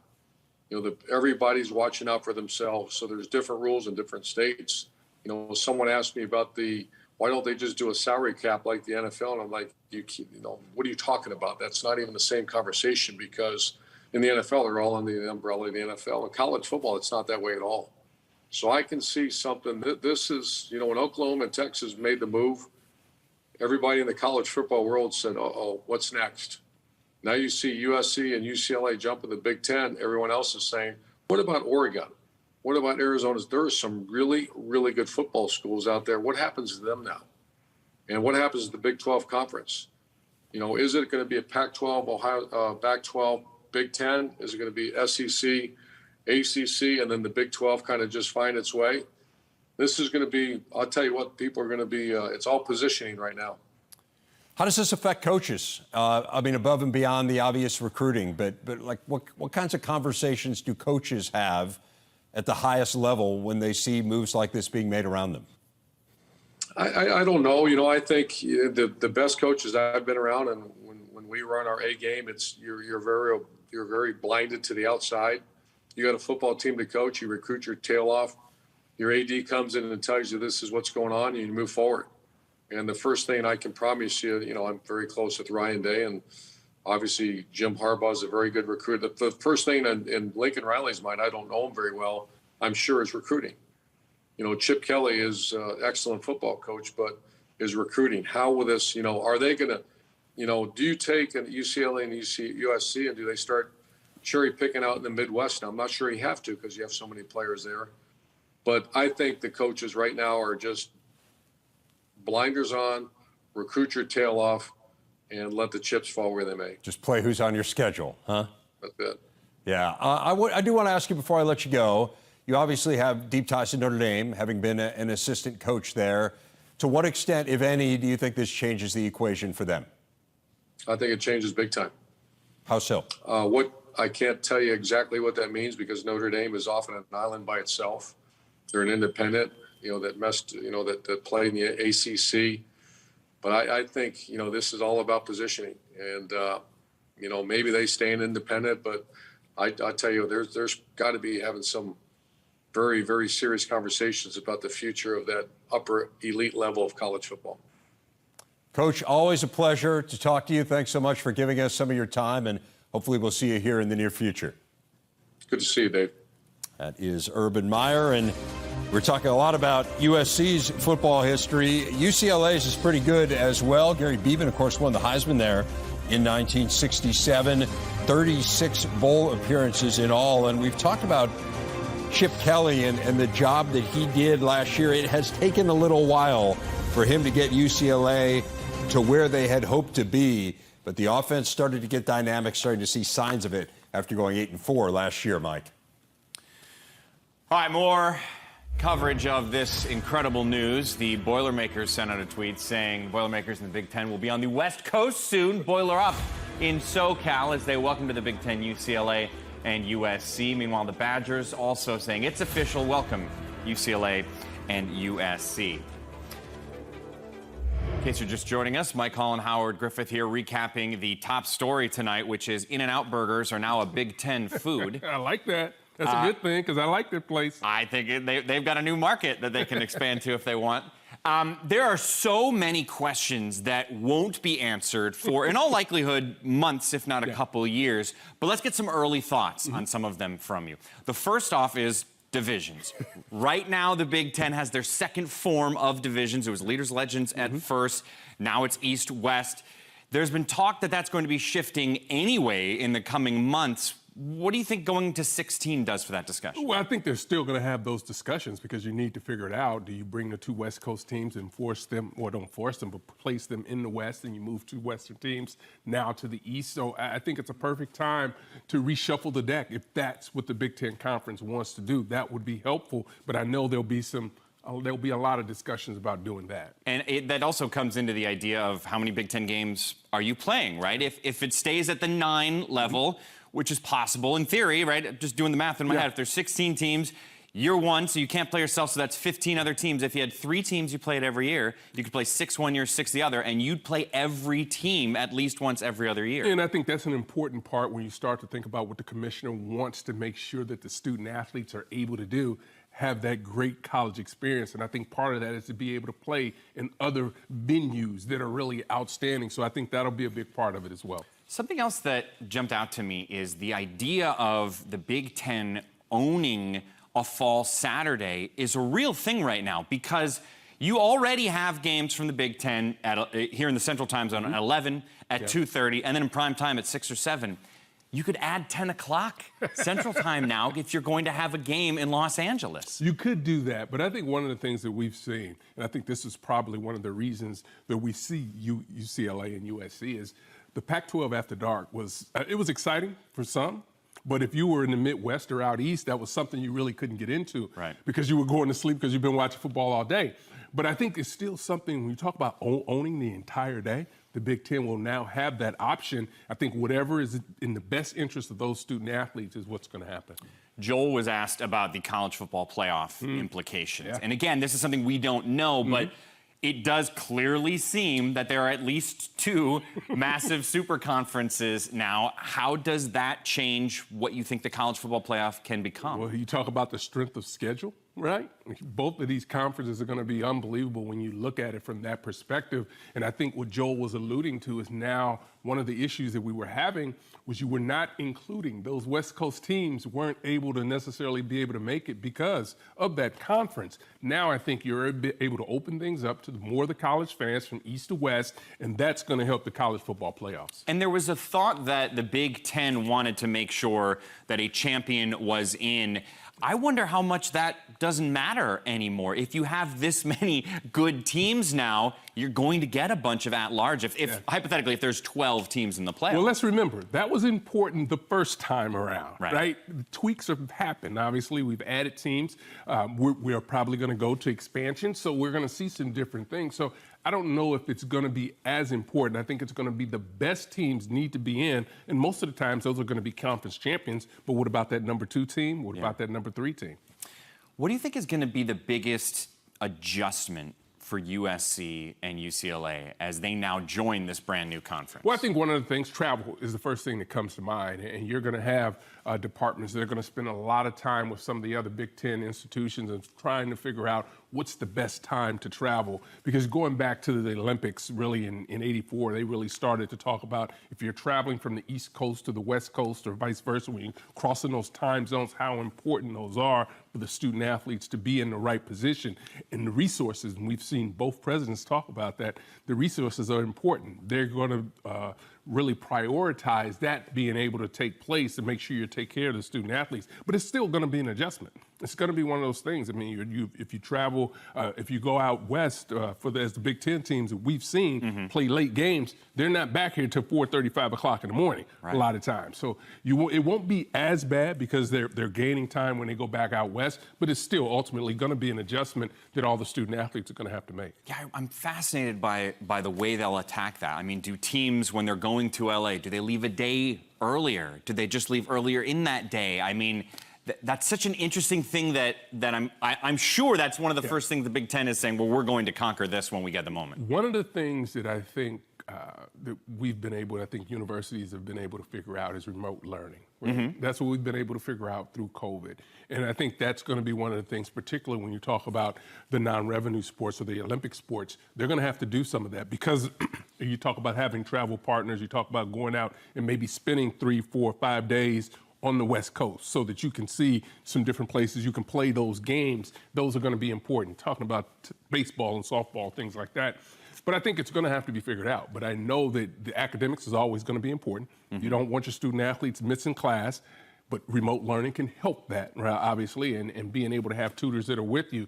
So I think there are things that initially are going to be tough and seem like big issues, but over the course of the next couple of years or next year or so, they're really going to be able to figure some of those things out. You know, if you would have asked me how to summarize what the, priorities of Kevin Warren have been in his first few years in the job, I would say student-athlete health and wellness. Always has been at the top. Has been a clear cut. Always. He always brings it up in conversations. You see the things that he's done, the committees he's created, that is clear. And this is going to create some new challenges for these student-athletes, but it almost feels like in a way, and we know this wasn't something that's been planned for years, but that the background has been laid already for that. It's the experience of college athletics that these student-athletes are really going to have the opportunity to benefit from.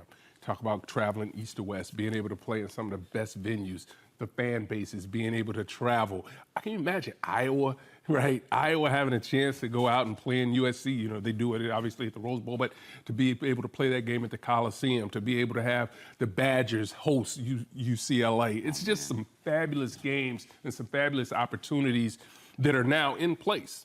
And you had two historic institutions that saw an opportunity and made the move. And I don't know that we would have seen that 20 years ago because you may have had the guard that was in place that we're not going to change, we're so rigid.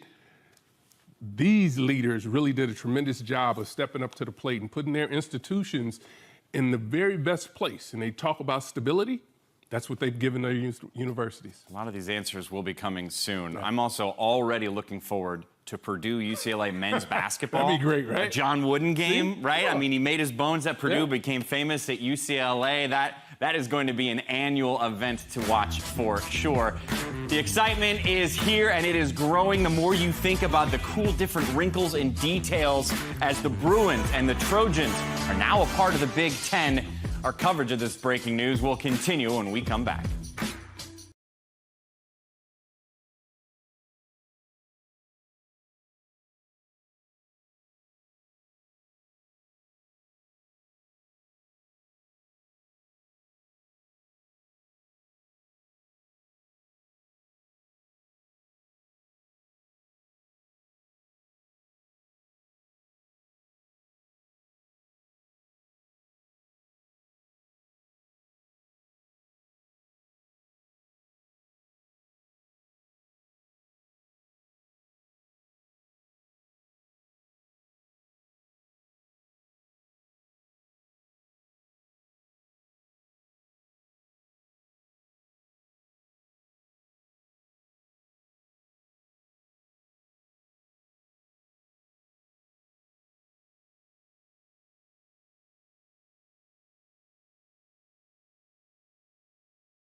Things up here on a historic day in the Big Ten. USC and UCLA added to the Big Ten. USC with an undergraduate enrollment of 21,000. Again, 122 national titles for Trojan athletic teams. And UCLA, well, they're one behind at 121. I mean, it is just staggering how good these schools have been athletically. UCLA, a school just over 100 years old, and 270 Olympic medals to its credit. And, of course, a bunch of those national titles came from John Wooden as the basketball coach. As we know, he went to Purdue, as did our next guest, Robbie Hummel, Big Ten Network analyst, joining us now. And, Robbie, I know you're coming back from a day at Purdue, so now we get to see the John Wooden game on an annual basis. Boilers and Bruins going head-to-head. Your reaction to this seismic news? Yeah, just pretty incredible to see this kind of break throughout the day. And I have to say I was surprised because of the fact that both these two schools and the Big Ten have kept it so under wraps. It happened so fast where we heard the rumblings this morning, and then by tonight it was a done deal. So I think that when you talk about adding two programs like UCLA, which is one of the blue bloods in college basketball, USC, which has had just some incredible runs in their college football and even in their college basketball programs. And I think on top of that, both these programs bring incredibly strong Olympic sport backgrounds as well. So, you know, I think the SEC was really the first domino to fall, and that was with Texas and Oklahoma. And I have to commend the Big Ten on making a move and making a counterpunch, and this is the second domino, and we're not done. I think we have to get used to the fact that the era of having conferences that are done geographically, I think those days are over, and it's going to be different. But I do think it's still going to be, college athletics, and it's going to be one of those deals where we just have to adapt to it. But I think this is a great move by the Big Ten to position themselves in a way where, we look at where these mega conferences are going, and I think that the Big Ten made a nice move today in adding USC and UCLA. Robbie, you follow the college basketball landscape so closely. I want to ask you, everyone knows about UCLA and its history and the job that Mick Cronin has done here recently, but give people a little bit of insight into Andy Enfield and his program, because USC is certainly on the up and up. I've mentioned a couple times today they were one win away from the Final Four here in the last couple of years. Give us a sense for why he has done so well there and what Big Ten fans can expect from them. Well, he's gotten some really good talent, and he's done it by recruiting. He got a big-time player in Isaiah Mobley, and also his brother Evan, who just got drafted this last year. But he's done a really good job of working that transfer market. And before, it was a lot like Scott Drew at Baylor, where he'd get some transfers, guys would sit a year, and then make their mark for 2 or 3 seasons after they'd sat that year. Well, that hasn't been the case with the new rules. You don't have to sit out anymore. But he's been able to find guys that have fit the way he likes to play, up-tempo, free-flowing basketball. I saw them at the NCAA tournament 2 years ago, and it was the year you were talking about where they get to the Elite Eight, they're knocking on the door, and I'm telling you, they dominated Kansas. And it was a game at Hinkle Fieldhouse, and I was so impressed with the talent level that Andy Enfield had accumulated there at USC. I think when you talk about Los Angeles basketball, it's always UCLA, and rightfully so, because the history that they have there is second to none. But I think Andy Enfield's done a tremendous job, and he's going to have talent. And I think on top of that, he's a good coach as well. Robbie, really good stuff. Look forward to breaking this down further with you here in the days and weeks to come. But again, I really appreciate your insight on short notice here tonight. Of course. Thanks for having me, Dave. That is Robbie Hummel, and that's going to just about wrap up our coverage as Rick Pizzo rejoins me. What a day.